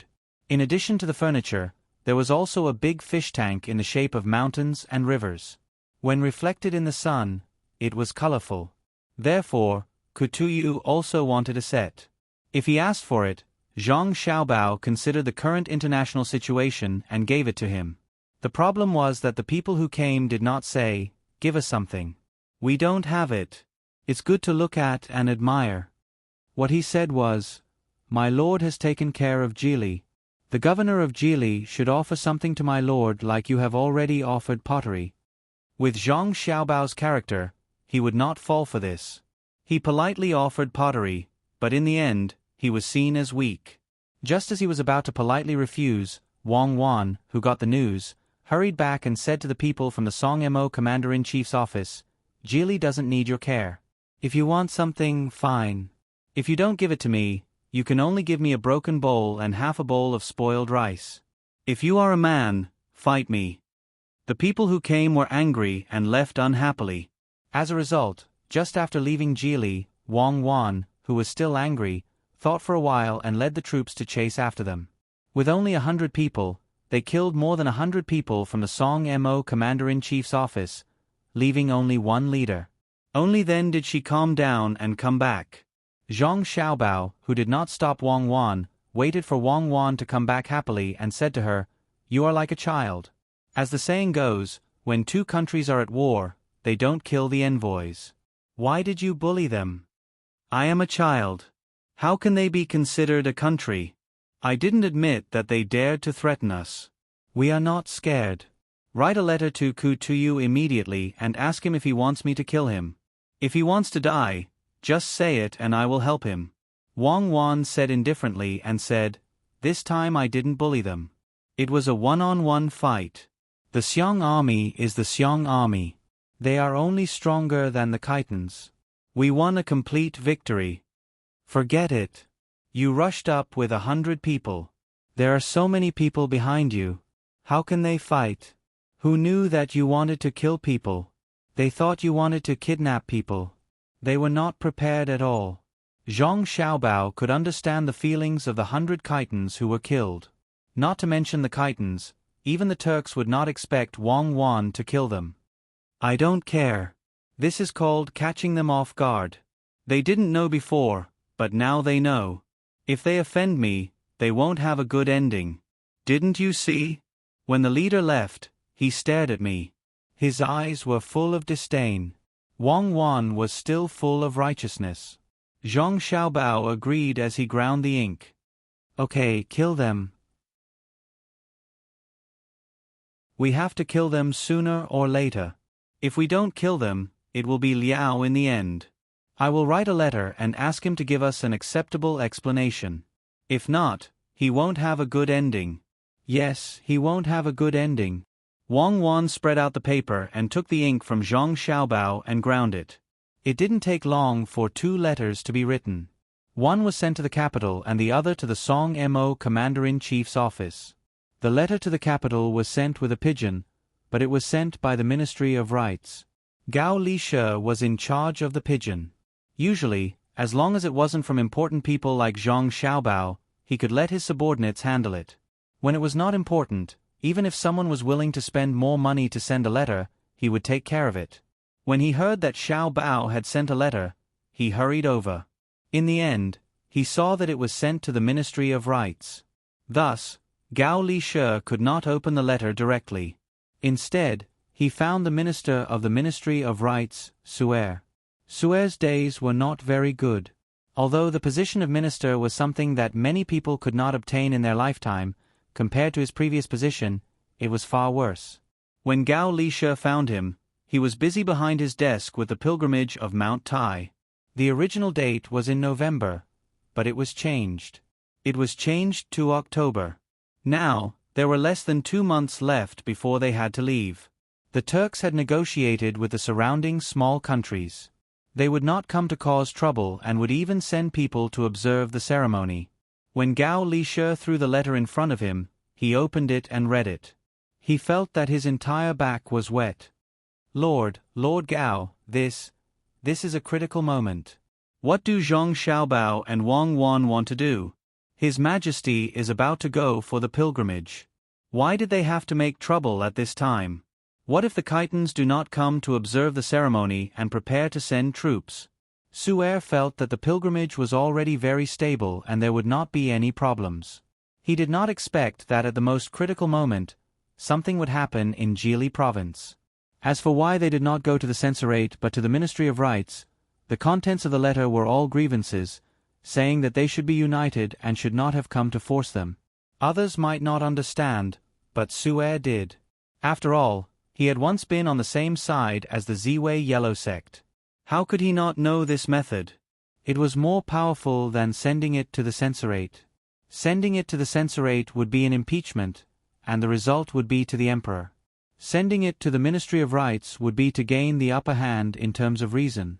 Why did they gain the upper hand in terms of reason? It was to prepare for the deployment of troops. Zhang Xiaobao and Wang Wan really wanted to make a move. Gao Lishe did not see what was written in the letter. He took the letter and read it. He gasped and swallowed twice. He did not care about Suer and said to him, "I'm going to find His Majesty." He left in a hurry.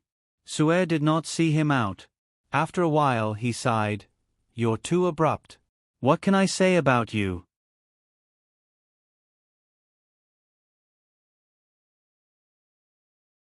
Chapter 781. Gao Lishe almost ran to Xingqing Palace. He understood the situation, but he suddenly wanted to ask for something from his son and daughter-in-law. The people he sent didn't speak properly and threatened them. In the end, his daughter-in-law killed so many of them. Now, the main thing to do was to appease the Khitans. The ceremony was about to start, so he couldn't be rash. However, at this moment, he suddenly wanted to ask for something. What should he do? Who would the emperor favor? If he favored Kutuyu, what should he do? He couldn't just watch his son and daughter-in-law suffer. In the past, he treated it as a game. Now, he was dealing with outsiders. He couldn't let his son suffer. Lishe, do you have something urgent? Li Longji already knew what was going on with the sunken lake in Chongning. Zhang Xiaobao promised him a large amount of inferior salt to build an artificial lake for his manors around the capital. The lake was open to the public for 10 days every month. The money earned would go to Zhang Xiaobao. Part of it would be pure profit, and the other part would be used to maintain the manors. After Li Longji learned a little about the theory, he thought that the masters of the Zhang family and Wang family were indeed ordinary people. He was happy that Zhang Xiaobao and Wang Wan had learned the skills of the masters. When he saw Gao Lishe come over with an anxious expression, he asked. Gao Lishe didn't have time to wipe his sweat. He handed the letter over. Your Majesty, Xiaobao and Cuckoo are in trouble. The two children actually, Your Majesty, you'll know when you read it. Li Longji was still waiting for Gao Lishe to say it. He didn't expect that he would read it himself. He opened the letter and read it from the beginning. After reading it, he was stunned. Suddenly, his face became gloomy. Gao Lishe was shocked. He was afraid that the emperor would punish Xiao Bao and Cuckoo. They are too bold. What do they think I am? Do they really think I'm afraid of him just because I let him? Li Longji said word by word. Your Majesty, Xiao Bao and Cuckoo are still young. Naturally, they don't think carefully. Gao Lishe didn't care whether Li Longji was angry or not. If he didn't side with his son now, when would he? Of course. Xiao Bao and Cuckoo are young, but can he surpass them? He actually dared to bully two children, and he even took advantage of the time when I was going to perform the pilgrimage of Mount Tai. Did he think that I would tolerate him and protect him for the sake of the pilgrimage? If he wants to cause trouble, let Cuckoo kill them all. Li Longji said angrily as he flung the letter in his hand. Ha! Gao Lishe was stunned. So she wasn't angry at Xiao Bao and Cuckoo. That was good. Your Majesty, this person is a wolf that cannot be tamed. If you treat him well, he will not remember.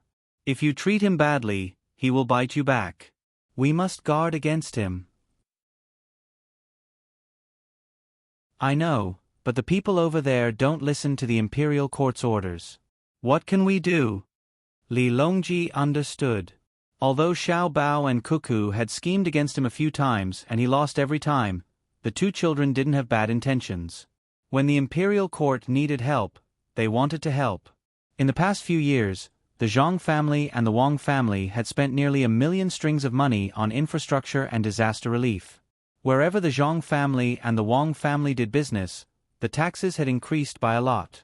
As for the Khitans, they were truly wolves that couldn't be tamed. They couldn't be suppressed even a little bit, or they would be betrayed. No matter how good they were to them in the past, they would act as they pleased and turn hostile faster than flipping a book. It was clear who was close and who was distant. Seeing that his son and daughter-in-law had nothing to do, Gao Lishe felt relieved and said to Li Longji, Your Majesty, you don't have to worry about this matter. But the sudden attack happened before Xiaobao and Jianwan arrived in Jili province. Now the Khitans still dare to attack us like they did before? Cuckoo has 10,000 elite soldiers under her, and she has trained them for nearly half a year. During the Tubo War, Cuckoo was ordered to lead the remaining soldiers to fight thousands of miles away. That was why the Tubo War logistics camp in Izhou province was created. Do the Khitans have more people than the Tubo War logistics camp? Are horses faster? Are knives sharper? A smile appeared on Li Longji's face. Apparently, he was happy with Gao Lishe's words. This was not nonsense, and it was the truth. That's right. With Cuckoo leading 10,000 elite soldiers, the Khitans won't dare to make trouble, and they won't be able to attack us. The letter didn't mention other things in Jili province. How are things over there? Your Majesty, Xiao Bao sent a letter a few days ago saying that the 100-year-old ginseng that Your Majesty asked for have been prepared.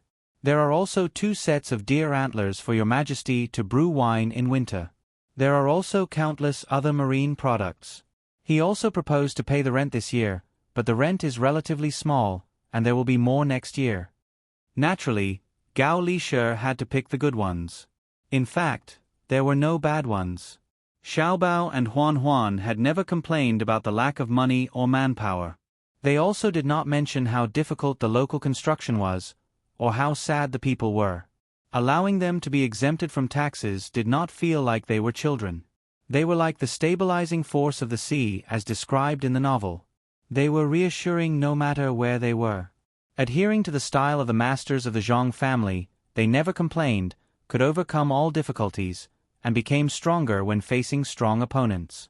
Li Longji and Wei Wei nodded. They blinked their slightly red eyes and said, "I know that even if many officials don't say it, they think that I'm partial to Xiao Bao and Cuckoo. But if you ask me, who else should I be partial to if not them? Who has the ability like them? Who can do better than them? They are all adults, but they still want to compete with children. They can't compare to the two children. I won't say that I want them to do better than Xiao Bao and Cuckoo. In Jili province, as long as they can do half of the two children, I'll be partial to them. But who can do it? Your Majesty, you can't spoil Xiao Bao and Cuckoo. When the two of them are tired of staying there, let them come back. This is to prevent them from being difficult to control in the future." Gao Lishe began to object to Li Longji's words again, but after listening carefully, one could find the contradiction. It was true that it was to prevent them from being difficult to control, but what did he mean when he said that they were tired of staying there? Once they were tired of staying there, it would probably be difficult to control them. Li Longji didn't care about the meaning behind Gao Lishe's words. He didn't believe that Gao Lishe didn't care at all when he finally had a son. Some of the officials had said that he had countless furniture and good things in his house. Where did they come from? Ordinary people had no way to bribe him. It was all given by Xiao Bao and Cuckoo. It was said that for the new year, the fireworks shipped were different from the ones sold. They were bigger and had better packaging, so the inside shouldn't be bad either. There was also the salt sent from Jili province. A portion of it was sent to Luoyang, a portion was sent to him, and a portion was sent to Gao Lishe's house. The color of the salt wasn't snow white, but rather a bit of green. It was said that it had been processed through more than a dozen processes. One of them was even cooked with Kuan Bu to prevent big neck disease. He had eaten it. Not to mention putting it in the dishes, he could even take one out and put it in his mouth. It wasn't that salty, but it had a taste. If it wasn't for Gao Lishe, based on Xiao Bao and Cuckoo's personalities, he probably wouldn't have been able to eat it. Write a letter to Xiao Bao and Cuckoo. Tell them to take a look at the entire northern part of Hebei province. If they encounter anything, they can do it first and report it later. Li Longji, who was jealous of Gao Lishe, decided to use Zhang Xiaobao and Wang Wan to suppress that area. "Yes, Your Majesty. Do we need to send more troops to Cuckoo?" Gao Lishe understood that the emperor wanted to rely on Xiao Bao and Cuckoo to take care of that area, but he was worried that the two of them didn't have enough troops. Li Longji thought for a moment and said, "Write a letter to them and ask if they want troops and where to get them. As long as they can control the northern part of Hebei province, even if Cuckoo wants the thousands of light cavalry in Shannan province that fought with her in Tubo, I will give them to her. I'll do it right away. Your Majesty, will you bring Xiao Bao and Cuckoo with you when you go on the pilgrimage?" Gao Lishe nodded. Suddenly, he thought of something very important. Feng Chan, what a big deal. If he couldn't bring Xiao Bao and Cuckoo along, the two of them would regret it. That will depend on their abilities. If they can stabilize that area, let them come. If they can't, let them stay in Jili province. Li Longji thought for a moment and said, in fact, he really wanted to bring Zhang Xiaobao and Wang Wan. For him, the two children were too deceptive. No matter how good a guard was, there were bound to be mistakes. If he brought the two children with him, they could be his trump card at the critical moment. Not only were the two of them able to fight against the most powerful bodyguard, but more importantly, they could do what the bodyguard could do, and what they could do that the bodyguard couldn't. They could command the troops at any time, and Wan Wan's battle tactics that were hailed by many as a demonic genius was reassuring. Gao Lishe was speechless. Even if he wanted to bring his son and daughter-in-law, it would depend on how far the two children could go. Just as he was about to leave, Li Longji said, "You can punish him." Why did he provoke the officials of Jili province at this critical moment? Gao Lishe's letter was quickly sent to Jili province. At this time, there were also carrier pigeons in Jili province. They had just been raised and sent some to Luoyang and some to the capital. Zhang Xiaobao, who was waiting for the replies from both sides, saw his godfather's letter. He smiled and said to Wang Wan, who came over, "Look, Li Longji is still protecting us." "Nonsense, unless he is stupid, he will naturally side with us. How can we be the same as Ku Tuyu? If he dares not to protect us, I will go back to him. What can he do?" Wang Wan didn't appreciate it at all. Yes, if he is that stupid, he should go back and push Li Sun to the position. With the level of his weapons, I don't believe he can beat us. Who does he think he is? Can he reach the level where there are no guns and no guns for us? Zhang Xiaobao also agreed with Wang Wan. The two of them didn't have to worry about Li Longji suddenly attacking them. "What about now?" Wang Wan asked. "Now we have to fight the propaganda war. I still want to go to Mount Tai to see what Feng Chan is like and force Ku Tuyu to admit defeat," Zhang Xiaobao said seriously.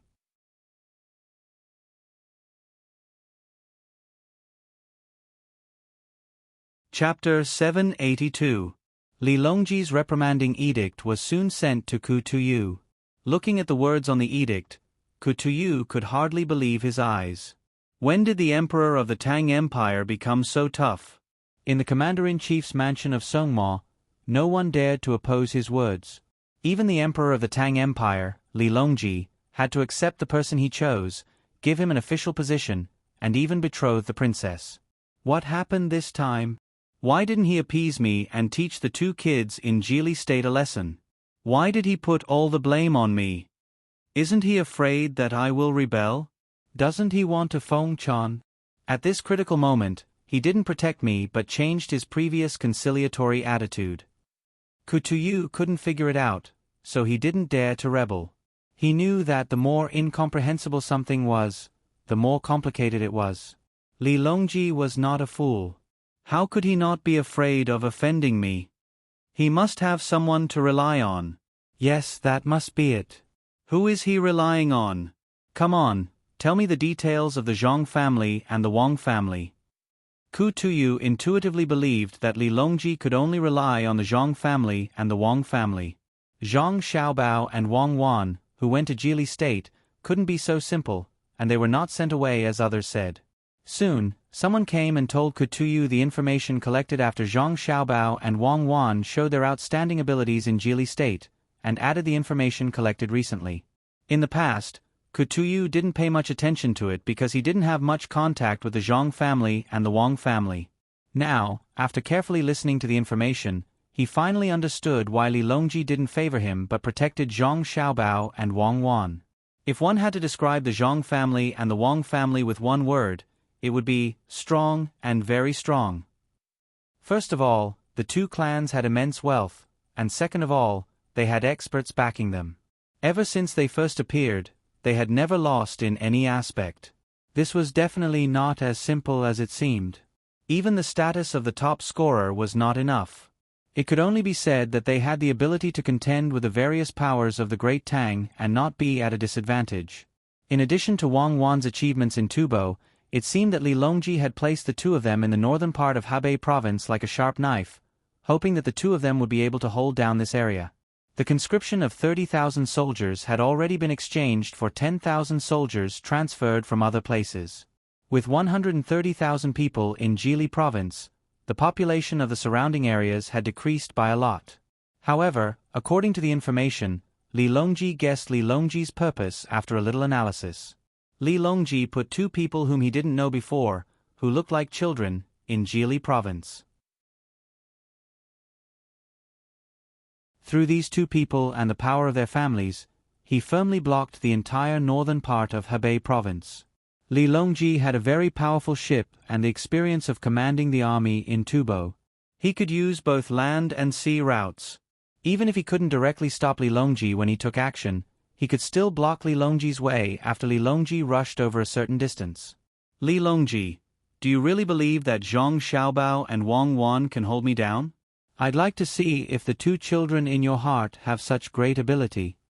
Unconvinced, Li Longji suppressed his thoughts of rebellion and prepared to focus on dealing with Zhang Xiaobao and Wang Wan.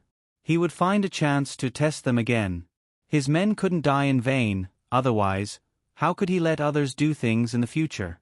With this idea, Li Longji encouraged himself and began to make the next plan. Since Li Longji regarded Zhang Xiaobao and Wang Wan as treasures, he had to be careful. Just as Li Longji was preparing his plan, Zhang Xiaobao and the propaganda war began.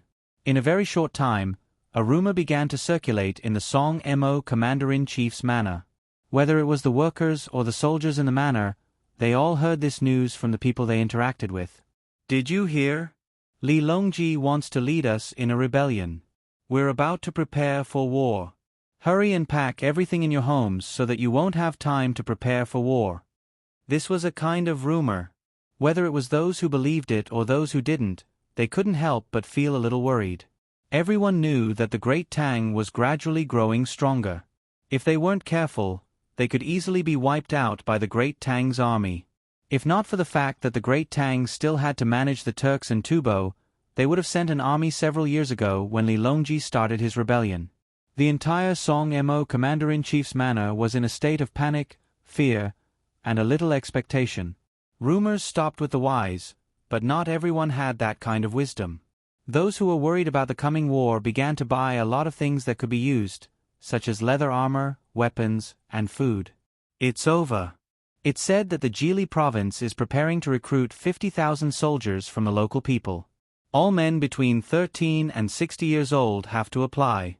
It's said that there are also ships that can make a mountain disappear in an instant. If they're going to attack, Li Longji will send people to cause trouble. Also, the Great Tang Emperor has agreed. He even wants to send reinforcements. The light cavalry that killed countless people in Tubo is going to be given to them. Another rumor was even more frightening than the first one. The first one was nothing more than sending troops to war. When they attacked others, they had the initiative. This rumor was that others were going to attack them. In that case, there was no initiative at all. What would they do if they were attacked from behind when they were at the front lines? This time, they were even more flustered. Not only did they have to buy and exchange what they could get, they also had to think of a way to make arrangements for their families when they left for war. The third rumor also appeared at this time. It said that the Great Tang Emperor wants to move us to the vicinity of the capital of Great Tang so that we can live a better life. Those who are willing to stay can go to the Jili province to learn how to make Kong. It will be warmer in winter and we can use more pottery. However, Li Longji is afraid that he will lose his power and refuse the Great Tang Emperor's kindness. In order to prevent us from leaving, he started a war to force the Great Tang Emperor to change his mind. The third rumor was more unbearable than the first two. The first two were going to war no matter what, and the people under their command would be prepared for war. However, the third rumor was that his ruling position would be shaken, which was absolutely unacceptable. Just when Kuyu suddenly heard of the rumor and wanted to suppress it, a piece of news came. A caravan set off from Jili province with a lot of pottery on it. They were going to send it to the manor and give it to everyone who needed it free of charge. However, this caravan was attacked by the people sent by Li Longji province. Otherwise, not only would the people in the Jili province kill all the people who were sent out, but they also sent the goods back. This news was said very firmly. Why did Kutuyu send people to stop them? It was because he didn't want good things to be used by just anyone. Only the leader could use them. Otherwise, why would Kutuyu and the others all have complete sets of pottery? They are all talking nonsense. There is no such thing. They are too despicable and insidious. Li Longji cursed loudly after smashing a lot of pottery. It was not that he didn't understand this strategy. Since ancient times, many people had used it, usually on the enemy's generals. However, when he encountered it again today, he found that it was still so difficult to resist. The people of Khitan were not as smart as the generals. Some strategies did not work on smart generals. Li Longji could clearly feel the instability of the people's hearts. The way to deal with propaganda was naturally to use the same propaganda. Li Longji held back the anger in his heart and began to ask people to explain to the Khitan people under his rule to calm down the hidden turmoil. The anti-propaganda war was effective. After all, Li Longji was the real leader of the Khitan people. First, he said that there would be no war. Then, he said that the Jili province did not send troops. Li Longji had already discussed it with Governor Zhang and Adjunct Wang. As for why the pottery was sent back, it could not be said that they did not send them back. Instead, it was said that the road was not easy to travel, so they prepared to take measures to transport them back. No matter what kind of propaganda war it was, it fell on the Khitan people in the end, making them unable to distinguish the truth from the lies. They could only hold back the anxiety in their hearts and wait. Li Longji was slightly relieved. He threw away the plan to deal with Zhang Xiaobao and Wang Wan. He originally wanted to launch a sneak attack on the pottery transported from Chongning to Jili province to let Zhang Xiaobao and Wang Wan know that he was not to be trifled with. Now, he could not launch a sneak attack. If he launched a sneak attack again, wouldn't it be a real war? What he said in the past was a lie. Not only could he not launch a sneak attack, but he also had to reconcile with Zhang Xiaobao and Wang Wan. The pottery had to be transported to Khitan. If Li Yu and Zhang Xiaobao in Chongning were not close to each other, he could personally send people to Chongning to buy the pottery. Li Longji was very depressed. He wrote a letter to Zhang Xiaobao and Wang Wan. First, he said that everything in the past was a misunderstanding. The people he sent did not explain clearly. They did not want the pottery but wanted to buy it. When they came back, they lied. He was also deceived and must deal with it properly. Then, he said that he hoped that Zhang Xiaobao and Wang Wan could sell some of his pottery to him at a low price. He also sent people to transport the pottery to Songma Commander-in-Chief's office, saying that it was a gift from Jili province. He also hoped that Zhang Xiaobao could buy some Khitan goods at a low price and say that it was a gift from Khitan. Then, both sides would be even. The news quickly reached Li Longji's ears. At this time, Li Longji had already set off in the direction of Luoyang. He planned to stop there and then go to Mount Tai. On the way, he heard that Li Longji had suddenly written a letter to Zhang Xiaobao and Wang Wan. He laughed in the cabin for a while before coming out to enjoy the scenery. Gao Lishe respectfully accompanied him on the side. He was also in a very good mood. His adopted son was indeed capable. This was called subduing the enemy without fighting. Good plan. It's so insidious. Oh, it's a wonderful plan. Only Xiao Bao can use it casually. Did the two of them set off from Jili province? Li Longji was overjoyed. It seemed that sending Xiao Bao and Wan over was the right decision. Only the two of them could suppress the dishonest people, because the two of them were unscrupulous when it came to fighting. Gao Lishe knew that the emperor was very happy. He replied, "Your Majesty, they have already come out." Before coming out, they led the troops to the northwest of Jili province to do a drill. "Look, Xiao Bao has already explained it in his letter to me." As he spoke, Gao Lishe took out the letter. For him, many of the letters that Zhang Xiaobao wrote to him were official letters because many of the things that were involved in the letters were very important. Li Longji opened the letter and read it. It was written very smoothly without any wording. It was indeed a letter from home. The main point was that the two of them had already set off from Jili province without the 10,000 soldiers. The 10,000 soldiers were still working hard on the drill. The gunboats were also not here. They were waiting to engage in battle at any time along the coast. It also said that the deal with Kutuyu was agreed. After the ceremony, they would transport pottery. It also wrote back to Kutuyu and asked him to arrange for people to take care of Jili province at any time. Now that there was a provincial governor and a registrar in the army, it could be said that there was no leader there. The rest of the letter was all about greeting Gao Lishe, asking him what he liked to eat and whether he wanted to eat some venison. A batch of venison had been braised. If he really wanted to eat it, he should prepare more ingredients on the way. After all, there were many people eating it. Some people were addicted to it and used their status to pressure others. They only knew how to eat it for free. Haha, Lishe, your Xiao Bao is guilty. How dare he say that I am a freeloader? Li Longji stared at Gao Lishe and said, "Your Majesty, Xiao Bao is not talking about you. He is talking about someone else." By Go, Yao Chong, and Xiao Bao must be talking about them. Gao Lishe was not anxious for his son at all. He knew that the emperor would not be angry. As expected, Li Longji did not continue to talk about this matter. Instead, he praised, "Good plan. This letter is good. Tell Kutuyu that when Jili province is empty, he is still training the soldiers. When Kutuyu is under great pressure, he is not afraid that the people of Jili province will guard against his attack, but he is afraid that the 10,000 soldiers will attack him." Xiao Bao said that he is empty, but in fact, he is telling Kutuyu that he should be careful of the Khitans. They can go there at any time. He and Cuckoo may have left deliberately to numb others. Xiao Bao may not have thought so much. It was just a blind cat running into a dead mouse. Gao Lishe said modestly for his godson. Then he said, however, after returning, Xiao Bao still has to spend money to buy things from the Khitans. If the two of them don't participate in the ceremony, they don't have to spend money. Kutuyu can only pay for it himself. This is what makes people feel at ease about Xiao Bao and Cuckoo. They know when to give up and when to retreat. They are not ready to fight with Kutuyu, so they need to be stable first. Besides, they may not be able to lose money. Yes, if it were other people, they may not be able to earn much money. Xiao Bao and Cuckoo are both smart people.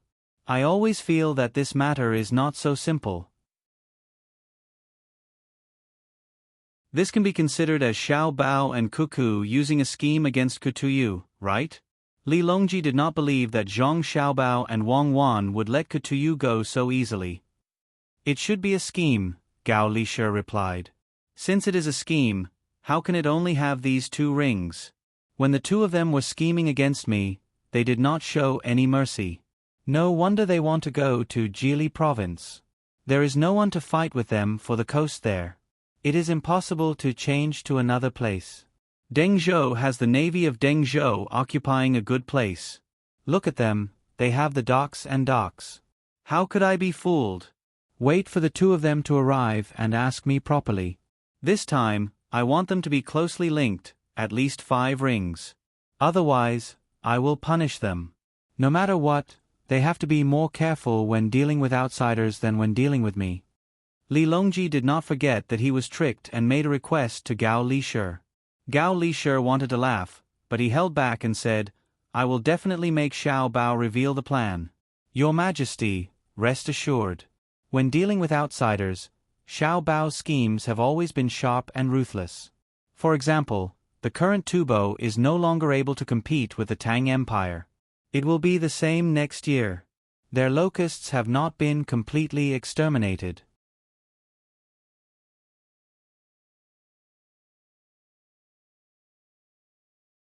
Chapter 783. After Li Longji's team arrived in Luoyang, Zhang Xiaobao and Wang Wan's teams also arrived a day later. Gao Lishe deliberately looked for Zhang Xiaobao. "Xiaobao, do you have a plan to deal with Kutuyu?" Upon hearing his godfather's blunt question, Zhang Xiaobao did not wish to hide anything. He nodded and said, "Yes. He came to find trouble with us first. I can't just force him away. Tell foster father what to do next." Gao Lishe was really afraid that Zhang Xiaobao would say no. That would make it difficult to explain to the emperor. Zhang Xiaobao began shaking his head again. "Foster father, it's not that I don't want to say it, but if I say it, it will be easy for others to find out. When we return from the pilgrimage, everything will become clear. We definitely cannot let Kutuyu off lightly. I don't dare to say anything else, but it's possible to make the Khitans unable to fight within 5 years." Wei Wei was stunned for a moment. Seeing that her godson was not saying anything, she could only advise, "Xiao Bao, if you want to fight, then fight. If you can avoid fighting, then don't. War is a waste of manpower and resources." "I will remember foster father's words. If I can avoid fighting, then I will. Martial strength is only a deterrent. There is no need to fight with weapons." Zhang Xiaobao agreed. As for whether they would fight or not, that would depend on the development of the situation. Gao Lishe, who did not have much time to accompany Zhang Xiaobao, hurriedly left to inform Li Longji. Zhang Xiaobao and Wang Wan were left behind, looking at each other in a daze. They did not expect Gao Lishe to rush over just to ask this question.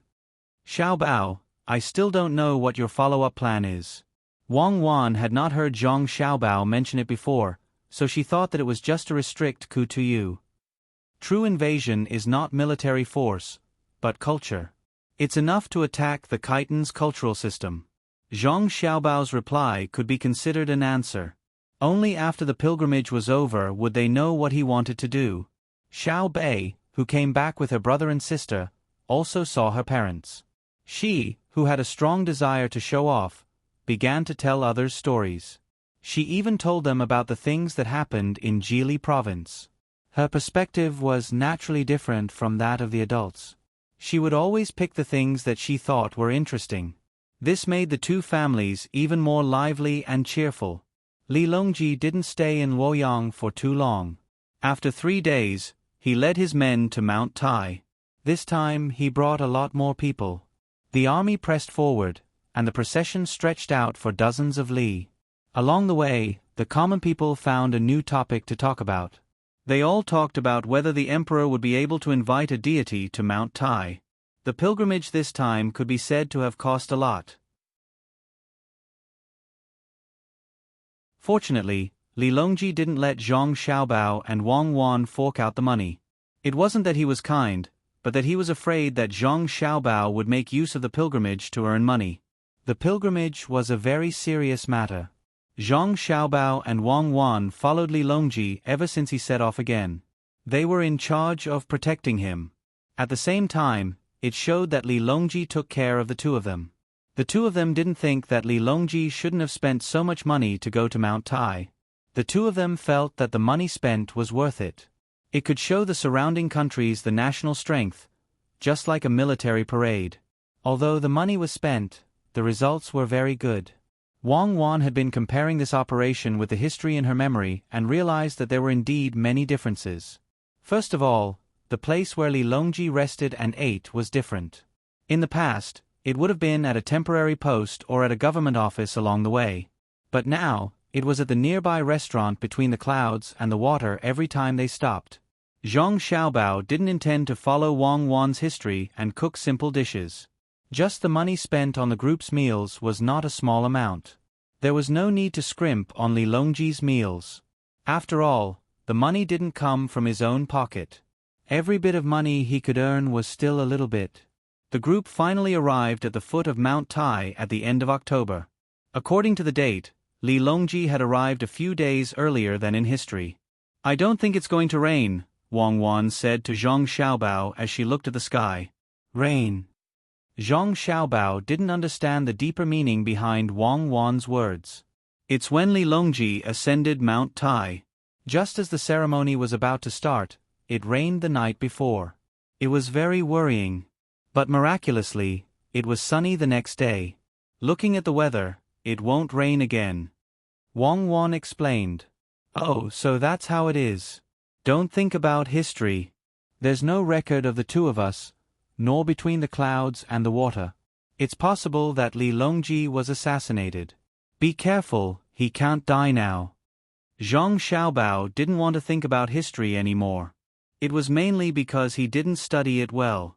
Wang Wan heard Zhang Xiaobao's words and became nervous. She said, "Lower your voice. If someone hears us, they'll suspect our thoughts."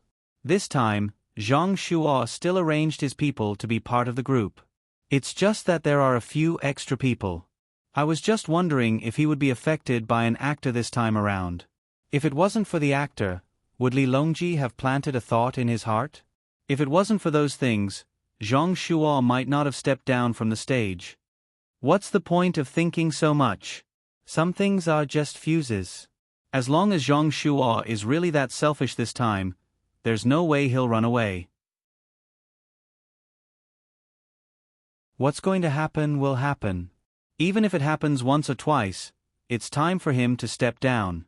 Are they really willing to let him stay in the position of Prime Minister forever? Even the Prime Minister and the Chairman have to change positions, let alone the Prime Minister. Zhang Xiaobao knew what Wang Wan was talking about. It was nothing more than the original development. Zhang Shuo was pushed to the edge of the cliff step by step and locked up in the end.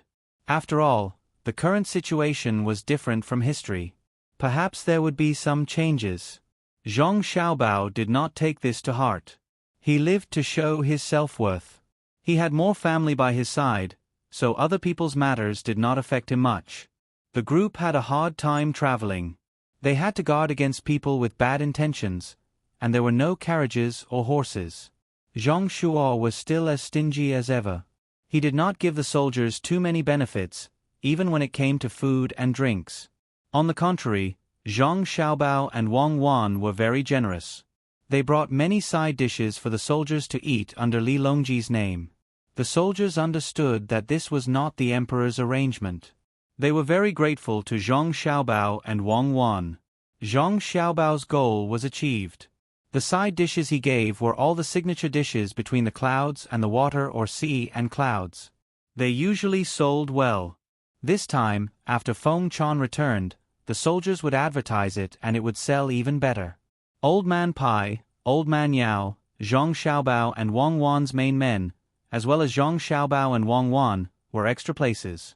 As for Xiao Bei and the others, they had to stay at the foot of the mountain. It was not because they could not get a place, but because they were too young to climb the mountain. The group could not stop and wait for them. They could only regretfully lose an opportunity to witness history. What a pity! Wang Wan felt that she should think of a way to get her brothers and sisters to come. Even if they did not want to go up the mountain, they would at least be given the treatment of a rank 5 official. The main thing was that Feng Chan was not that easy to meet. Zhang Xiaobao was indifferent. It's fine. Wait for us to help Li Longji get the direction. We will ask him to seal it a few times in the future. Do you think Feng Chan is a game? You can do it once if you want to, Wang Wan said unhappily. More or less. In the future, we can ask Li Longji to go to Mount Huangshan and bring Xiao Bei and the others along. Zhang Xiaobao never felt that there was anything serious that could not be repeated. The group of people started to climb the mountain for fun. They were afraid that when they were a third of the way to Feng Chan, the group would stop to rest. The main reason was that Li Longji wanted to see the scenery. He was not tired yet. Seeing that the team had stopped, Wang Wan's mind started to work again. She quietly sent people down the mountain to pick up Xiao Bei and the others. Anyway, they were not walking very fast. At most, she would get someone to carry them. They would not fall down the mountain with such precautions. Zhang Shuo was very unhappy when he heard the news. He hesitated for a while but did not refuse. He was afraid that Zhang Xiaobao and Wang Wan would find trouble with him. When the group set off again, Xiao Bei and the others had already caught up. Unfortunately, they could not see their brother and sister. To them, the pilgrimage was not as important as the scenery on Mount Tai. It would be even better if they could be more lenient and play hide and seek. Of course, even if they could come up here, it was impossible for them to be promoted to a 5th rank official when they returned. It was already good enough that no one gave them trouble. Until Li Longji started the ceremony, Zhang Xiaobao and Wang Wan did not see a single assassin. It seemed that the surrounding area had been checked over and over again by the guards. No one could hide. This time, the Feng Chan of Mount Tai did not bring the women of the palace. The main reason was because of Wu Zetian. Wu Zetian had benefited a lot from the previous Feng Chan. She had to take precautions. Because of this, Wu Huifei was left in the capital. She regretted that she could not participate in the Feng Chan and suddenly thought of Empress Wang. Empress Wang was pregnant, which put a lot of pressure on Wu Huifei. She was afraid that Empress Wang would give birth to a child. If that happened, her position would be unstable. Her dream of becoming an empress had always existed in her heart. She felt that there was no one important in the capital. She thought that she could think of something, so she began to arrange for people to go to Huayuan County to check. She also wanted to find an opportunity to make Empress Wang unable to give birth to a child. In the end, when Li Longji was almost at Mount Tai, her wish was not fulfilled. The people she sent did not even know where Empress Wang was, let alone poison her or use any violent methods. Wu Huifei, who knew that she could not do anything to Empress Wang, began to think of the business between the Zhang family and the Wang family. She also wanted to use the bank, but she did not know where to start. She was not familiar with how a bank worked. She thought that the people from the Zhang family and the Wang family were too busy, so she began to use her identity to arrange for people to think of a way to cause losses to the business between the Zhang family and the Wang family. The simplest way was to cultivate competitors and affect the business between the Zhang family and the Wang family. The restaurant between the clouds and the water and the supermarket were the places that were directly targeted. Maybe Wu Huifei's reputation played a role, or maybe she was lucky. When she just sent people to contact other businessmen who did not have a business relationship with the Zhang family and the Wang family, she found people. Coincidentally, the people she sent out met a group of businessmen from the Jiangnan East Road in the East Market of the capital. Wu Huifei's people heard that the people from the Jiangnan East Road had been wandering around the capital for a few years. From time to time, they would choose a business and take out money to do it. In the past 2 years, they had made more money, so more businessmen came to the capital. It was very easy to find them, although a new batch of businessmen would come to the capital every few months. Wu Huifei's people contacted the businessmen from the Jiangnan East Road under such circumstances. They did not say Wu Huifei's name directly, but only said that there was a powerful person in the imperial court looking after them and asked them to cooperate with the business. The people that Wu Huifei sent out also had the surname Wu. They were from her brother's family, called Wu Feng. Once they heard this name, they would think that there was also Wu Yu, Wu Lei or something like that. The businessmen from the Jiangnan East Road were more united. The leader was the biggest businessman, called Jiang Lan. When they were wandering around the market, Wu Feng saw them and went over to them and said, "Are you guys looking for a good business in the capital?" Jiang Lan and the others were shocked by the people who suddenly appeared out of nowhere. When they heard the other party's question, they were very vigilant. Jiang Lan responded, "Just wandering around. I heard that the zoo in the capital is not bad, and there's also Chongning's sunken lake. I want to see all of them." Wu Feng knew that they did not mean what they said. He pulled Weiwei's outer clothes, revealing the gorgeous clothes inside for the businessmen to see. He said helplessly, "Sigh. If you're just looking, then forget it. I still want to find a partner to do a big business." Jiang Lan and the others were still very vigilant. They did not ask what the other party wanted to do out of curiosity, which meant that they were afraid that the other party was a liar. It was still Jiang Lan who spoke. "Our family is not rich enough to do a big business. We just want to take a look." "Yes, take a look. Sir, please." After speaking, the businessmen from the Jiangnan East Road left in a hurry. They found a restaurant in the Eastern Market to eat. They did not go to the restaurant opened by the Zhang family and Wang family, nor did they ask for a private room in this restaurant. It seemed that they wanted to listen to others talk. When the dishes were served and they were eating, Wu Feng, who had left earlier, coincidentally came to this restaurant. When he saw Jiang Lan and the others, he showed a very surprised expression and went up to greet them with a smile. "I didn't expect to meet all of you here again. It's really fate." As he spoke, he did not join them to eat and drink. Instead, he chose a nearby table and sat down. After smiling at Jiang Lan, he looked for the waiter to order. After drinking, everyone's mood also relaxed. Wu Feng finally found an opportunity. Under the influence of alcohol, he said to Jiang Lan, "Do you all want to go to the zoo?" "That's right. Is there anything else?" Jiang Lan asked in surprise. "There's nothing else, but if you want to see the animals, you can't just spend the entrance fee. I heard that a few big bugs were just shipped from the north 2 days ago. There's also a deer with long horns. It hasn't been opened to the public yet.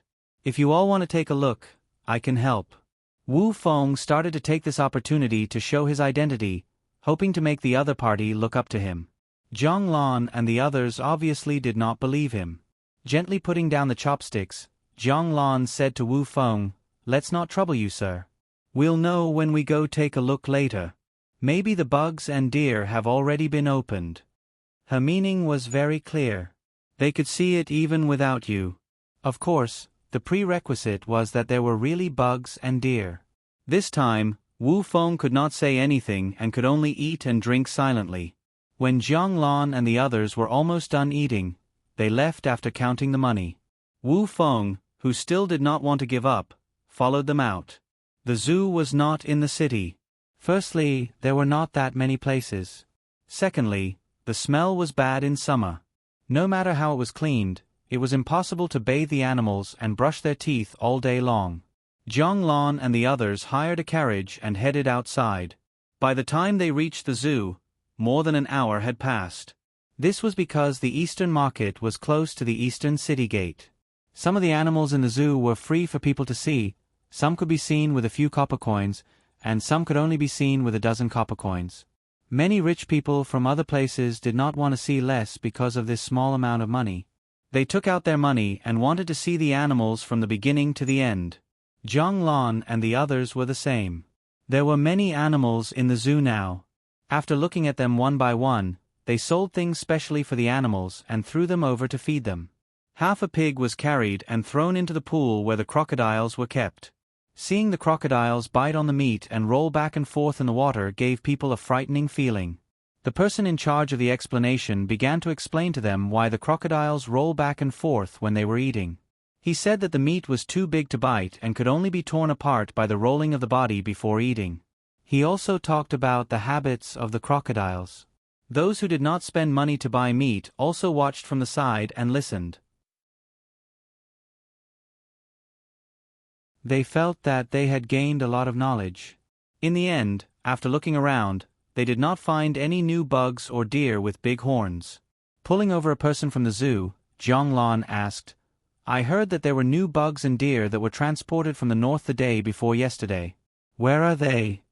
Hearing Jiang Lan's question, the person from the zoo seemed to be in a difficult position. After Jiang Lan gave him dozens of copper coins, he gritted his teeth and said, "Everyone, there are new animals, but not everyone can see them. We have to wait for people of noble status to see them before we can let others see them. Why don't you go see the giant panda? I can let you see it now." As he spoke, he prepared to lead Jiang Lan and the others to see the giant panda. According to the normal time, the giant panda would only be open to ordinary people after 10 days to half a month. However, Jiang Lan looked dissatisfied. She pulled the other party and asked, "What kind of person is considered noble? Does he have to spend more money?" "Not necessarily. Money is usually useful elsewhere, but it won't work here. This person has to at least have some power, such as an official of the 5th rank or above." The person from the zoo gave an example, which meant that it would not work even if you had money. At this moment, Wu Feng, who felt that he had found an opportunity, floated over like a ghost and said to Jiang Lan, "If everyone wants to see it, you can follow me. Tell your director that Wu Feng is here." "So it's young Master Wu. Since young Master Wu wants to see it, there's no need to look for the director. Please follow me." Hearing that the latter half of Wu Feng's sentence was directed at him, the person from the zoo immediately smiled and led the group to another place. Jiang Lan and the rest looked at Wu Feng in shock. Jiang Lan carefully sized Wu Feng up and said, "I didn't expect young noble Wu to not lie. I was rude. I hope young noble Wu can forgive me." "Well said, well said. If this one suddenly met someone, he would also think the same as everyone." Wu Feng did not know the other party's name. "This one is Jiang Lan. I'll have to trouble young Master Wu." Jiang Lan quickly introduced herself. After the group started talking, they walked and chatted. After seeing the Manchurian tiger and the red deer, their minds gradually shifted away from the animals. The more they talked, the more they got along. After a few days of meeting, Wu Feng finally started talking to Jiang Lan and the others about the business according to Wu Huifei's arrangement. Outsiders did not know what they were talking about, but when Li Longji came down from Mount Tai, the people from Jiangnan started withdrawing money from the banks in the capital to invest in the area. The first thing they did was to look for the location of the restaurant between the clouds and the water, and buy a place near or opposite it. It was not open yet, and was undergoing renovations. They also looked for chefs from other places. Even the chefs between the clouds and the water were thinking of ways to rope them in. When Wu Huifei heard the news, she was very happy. She felt that she could take revenge on Zhang Xiaobao and Wang Wan. She also chose to temporarily forget about the Empress Wang in her heart.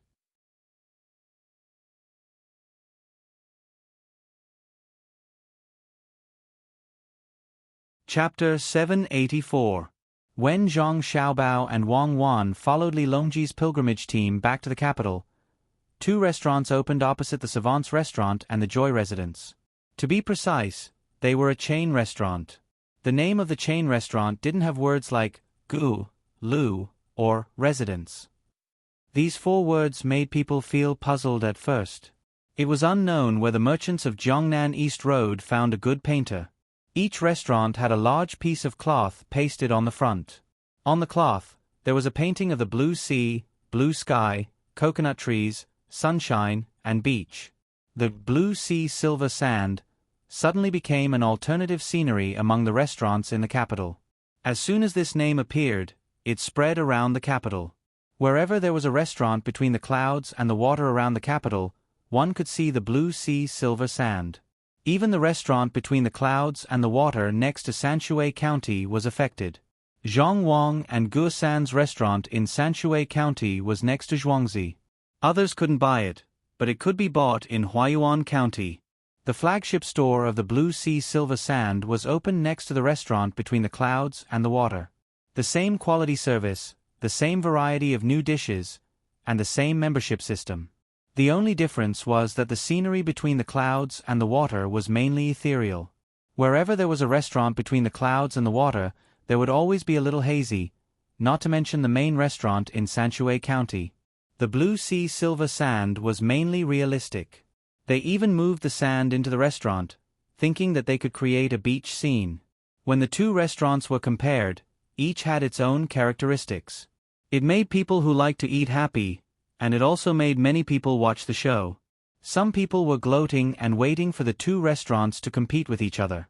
Then, they would try their best to reduce the price so that they could enjoy better service with less money. Xiao Bao, I remember that it freezes in Dalian in winter, right? Can't the people find work in winter?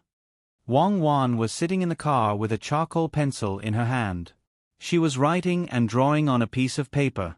The bumpy ride made her feel uncomfortable, so she stopped and asked Zhang Xiaobao. Zhang Xiaobao was also thinking about how to make use of the time after the busy farming season. Normally speaking, there was not much to do in the northeast during winter. Hunters could hunt, but more people stayed at home and did not go out. Hearing Wang Wan's suggestion, he lowered his head and tried to think of a solution. They couldn't develop businesses, and the people had already exchanged all their money for winter food. Where would they have the money to go out and spend? They couldn't develop tourism either. Under the circumstances where the road was difficult to travel, who would spend a few months in advance to see the ice lanterns? Animal husbandry was also out of the question. If the seawater froze, fishing in the sea would become an extravagant hope. Wang Wan didn't say anything.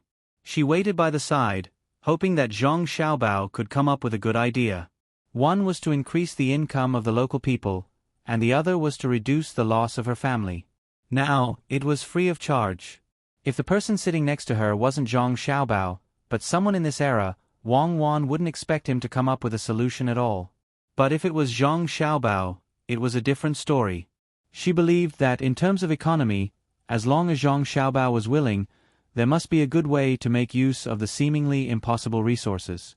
There would always be a small number of people, and their will was the result. After waiting for half an hour, Zhang Xiaobao raised his head and said, "Develop handicrafts. If you don't want to go out to consume heat in cold weather, you can always stay at home. Let the people in Jili province paste paper boxes and print at home to prepare for this year and next year." Wang Wan frowned slightly. What's the use of the paper boxes? For packaging goods. We will continue to cut down trees today. Dalian doesn't need so many trees. We will burn them into charcoal. Next year, when people go out to sea in spring, we will equip them with good ships to sell dried goods and build local brands. I want everyone to know that the dried goods in Jili province are the best, and the charcoal is also the most exquisite in Jili province. Zhang Xiaobao began to expand his thoughts, and then said, "Contact Xinluo. We will invest and build a large paper factory in Xinluo. We will use the local resources to provide a blessing to the local people." Wang Wan was stunned for a moment. She reached out and pinched Zhang Xiaobao's face. With a hint of teasing and pride, she said, "Zhang Xiaobao, I asked you to come up with an idea to find trouble for the people in Jili province. As expected, you didn't weaken your reputation. When you were developing yourself, you started to scheme against Xinluo. I deny the false accusation of scheming against Xinluo. There is no environmental protection now. Even if our Jili province is also cutting down trees, we can't say that all their trees will be gone if we build a paper factory in Xinluo, and then some natural disaster will happen, right?" Zhang Xiaobao did not break free from Wang Wan's hand, and his voice was unclear as he defended himself. "Who said that you were scheming in this aspect? You know very well in your heart." "Humph, don't think that I don't know the way people like you do things. As long as people like you make a move, they will definitely not have good intentions, especially to people from other countries." Wang Wan placed both hands on Zhang Xiaobao's face and rubbed it hard. When she saw Zhang Xiaobao's face deform back and forth in her hands, she released her hands in satisfaction. Zhang Xiaobao rubbed his face again. "I heard discrimination in your words. I won't be with you anymore. I'm going to tell stories to Xiao Bei and the others. I'll go too. It looks like I won't be able to spend the new year with my family in Luoyang this year. I have to stay in Jili province in case others don't have enough food and target us." Wang Wan jumped out of the car as well. Before the two of them could find Xiao Bei, Gao Lishi's subordinate, Luo Bin, came over and said to the two of them, "Young Master Zhang, Lord Gao is looking for the two of you." The two of them looked at each other helplessly and could only follow Luo Bin. "Luo Bin, do you know what's going on?" Zhang Xiaobao handed Luo Bin a golden bean without hiding anything. "I think it's about a new restaurant in the capital. His Majesty found out, so he sent me to find you." Luo Bin happily took the golden bean and didn't hide anything. He told them what he knew. He knew that with Zhang Xiaobao's status, there was no need for him to curry favor with him, nor was he worried about His Majesty's mood. When Zhang Xiaobao and Wang Wan arrived beside Li Longji's car, they smelled the smell of barbecue. "It smells like shrimp," Wang Wan said as she sniffled. "Yes, it looks like His Majesty is living a good life," Zhang Xiaobao added. Perhaps the people in the car heard their voices. When the door opened, Gao Lishi stuck his head out and waved at Zhang Xiaobao and Wang Wan. The two of them directly entered from the side. The car was still moving, but it wasn't moving that fast. This car was made by the two of them for Li Longji. The interior was spacious, bumpy, and sturdy. It cost a lot of money. This was Li Longji's first time using it, so he didn't want to get out the moment he entered the car. "You made a good car for me, so I'll treat you to some shrimp." Li Longji was very happy to see Zhang Xiaobao and Wang Wan. He gestured for the two of them to sit down and put the grilled shrimp on the plates in front of Zhang Xiaobao and Wang Wan. If it were any other minister, they would be so grateful that Li Longji had personally grilled something for them. However, Zhang Xiaobao and Wang Wan did not even have the slightest bit of gratitude. Grilled prawns were enough to pay for the carriage. "Diamond prawns? Thank you, Your Majesty. This minister is so grateful," Zhang Xiaobao said. He skillfully peeled off the shell of the shrimp on the plate and put the untouched shell to the side. He then put the meat on Gao Lishi's plate. Li Longji also understood Zhang Xiaobao and Wang Wan, so he didn't hear any sincerity in Zhang Xiaobao's words. He said indifferently, "Minister Zhang, you don't have to be like this. Does Xiao Bei like to eat shrimp?"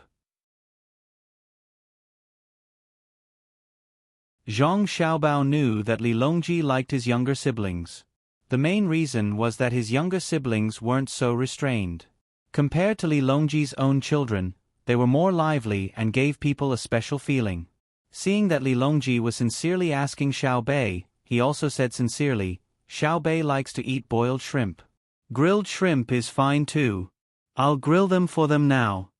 As Zhang Xiaobao spoke, he and Wang Wan began to put live shrimp on the iron plate one by one and grill them for their younger siblings. Li Longji sat there and watched the two busy and said to Gao Lishe, Lishe, Minister Zhang and Minister Wang have helped me solve a lot of problems in the north of Hebei province. Do you think that I should reward them? Gao Lishe knew that this was the emperor's heartfelt words. Since Xiao Bao and Cuckoo were sent to Jili province, they were much more obedient. During the pilgrimage, people from various commanderies came to deliver things, which was to pay tribute. They had also paid tribute before, but it was definitely not as much as this time. The amount of tributes this time was more than the sum of the previous 10 years. There were even a few prefectures that said they could pay taxes. These prefectures were the prefectures closest to Jili Prefecture. It was obvious why they could do so. They were afraid. They were afraid that Xiao Bao and Cuckoo would do something to them. They probably knew what Xiao Bao and Cuckoo had done in the past and knew their abilities. Didn't they see that they were suddenly scolded by the emperor? The emperor was naturally happy that one of his worries had been solved. However, he couldn't ask for any reward for his son, so he had to say, Your Majesty, what Governor Zhang and Minister Wang did was what officials should do. We can't reward them. Lord Gao is right. The two of us are just doing our duty. How can we reward them? Zhang Xiaobao said as he placed the grilled prawns on a plate beside him. It was awkward to say this, but it could only be said this way. It was official business. The people on the side, who were waiting to serve them at any time, also understood that this was a family having nothing better to do. Li Longji nodded slightly and said, Then I'll reward you with some prawns. Xiaobao, speaking of this roasted prawn, I heard that the blue sea silver sand makes it even better. Have you tried it? Zhang Xiaobao stopped what he was doing and looked up at Li Longji. He thought, You ask me now. You know that I can't try it. Oh, so that's why. Your Majesty, I haven't tried it. I'll go and see it when I get back to the capital. The blue sea silver sand needs sand from the seaside. We can see if we can cooperate with them and sell them the fine sea sand from Jili province. Huh? Li Longji was slightly stunned. He felt that Zhang Xiaobao should feel the pressure. After all, the blue sea silver sand was against between the clouds and the water. Why was Zhang Xiaobao so calm and still thinking about doing business? It seemed that he already knew about the blue sea silver sand. Was he not afraid of being robbed? Moreover, the sand used by the blue sea silver sand had already been bought. It was the Deng Zhou that the two of them said when they lied to him. So he said, Xiao Bao, the blue sea silver sand has already cooperated with Deng Zhou. You can't cooperate with Jili province, right? Why not? I can sell it to them at a cheaper price. People who do business won't reject cheap goods. I'll pick the best sand to sell, and ship after ship will come over. I don't expect to make a lot of money, as long as there is profit every time. Only with competition can there be development. Zhang Xiaobao emphasized the words, there is only development when there is competition. As for the meaning behind it, only Wang Wan understood. When Li Longji heard these words, he felt like he understood why Xiaobao and Wang Wan didn't have to worry about the competition in the restaurant. However, he didn't know why, but he didn't seem to have a deep enough understanding of these words. What went wrong? After thinking for a while, he asked, What about the price of the sand in Dengzhou? That depends on your means. Under the condition of ensuring profit, whoever does better can sell the goods. If you can't compete with price, you can compete with quality. Details determine success or failure. Zhang Xiaobao explained. When Li Longji heard Zhang Xiaobao mention means, he thought that he wanted to use force to suppress others. But he found that was not the case. He asked again, Is it the same for the restaurant? Of course. Between the clouds and the water has been the leader for a long time. It is easy to be overtaken by the second leader because the second leader has a target to catch up with, but the first leader doesn't. With pressure, there is motivation. It's better to have a chain restaurant, so that it can become a tripartite balance of forces. Zhang Xiaobao nodded and admitted it. Li Longji thought that Zhang Xiaobao would not do things so simply, but he couldn't figure out why he had such a feeling.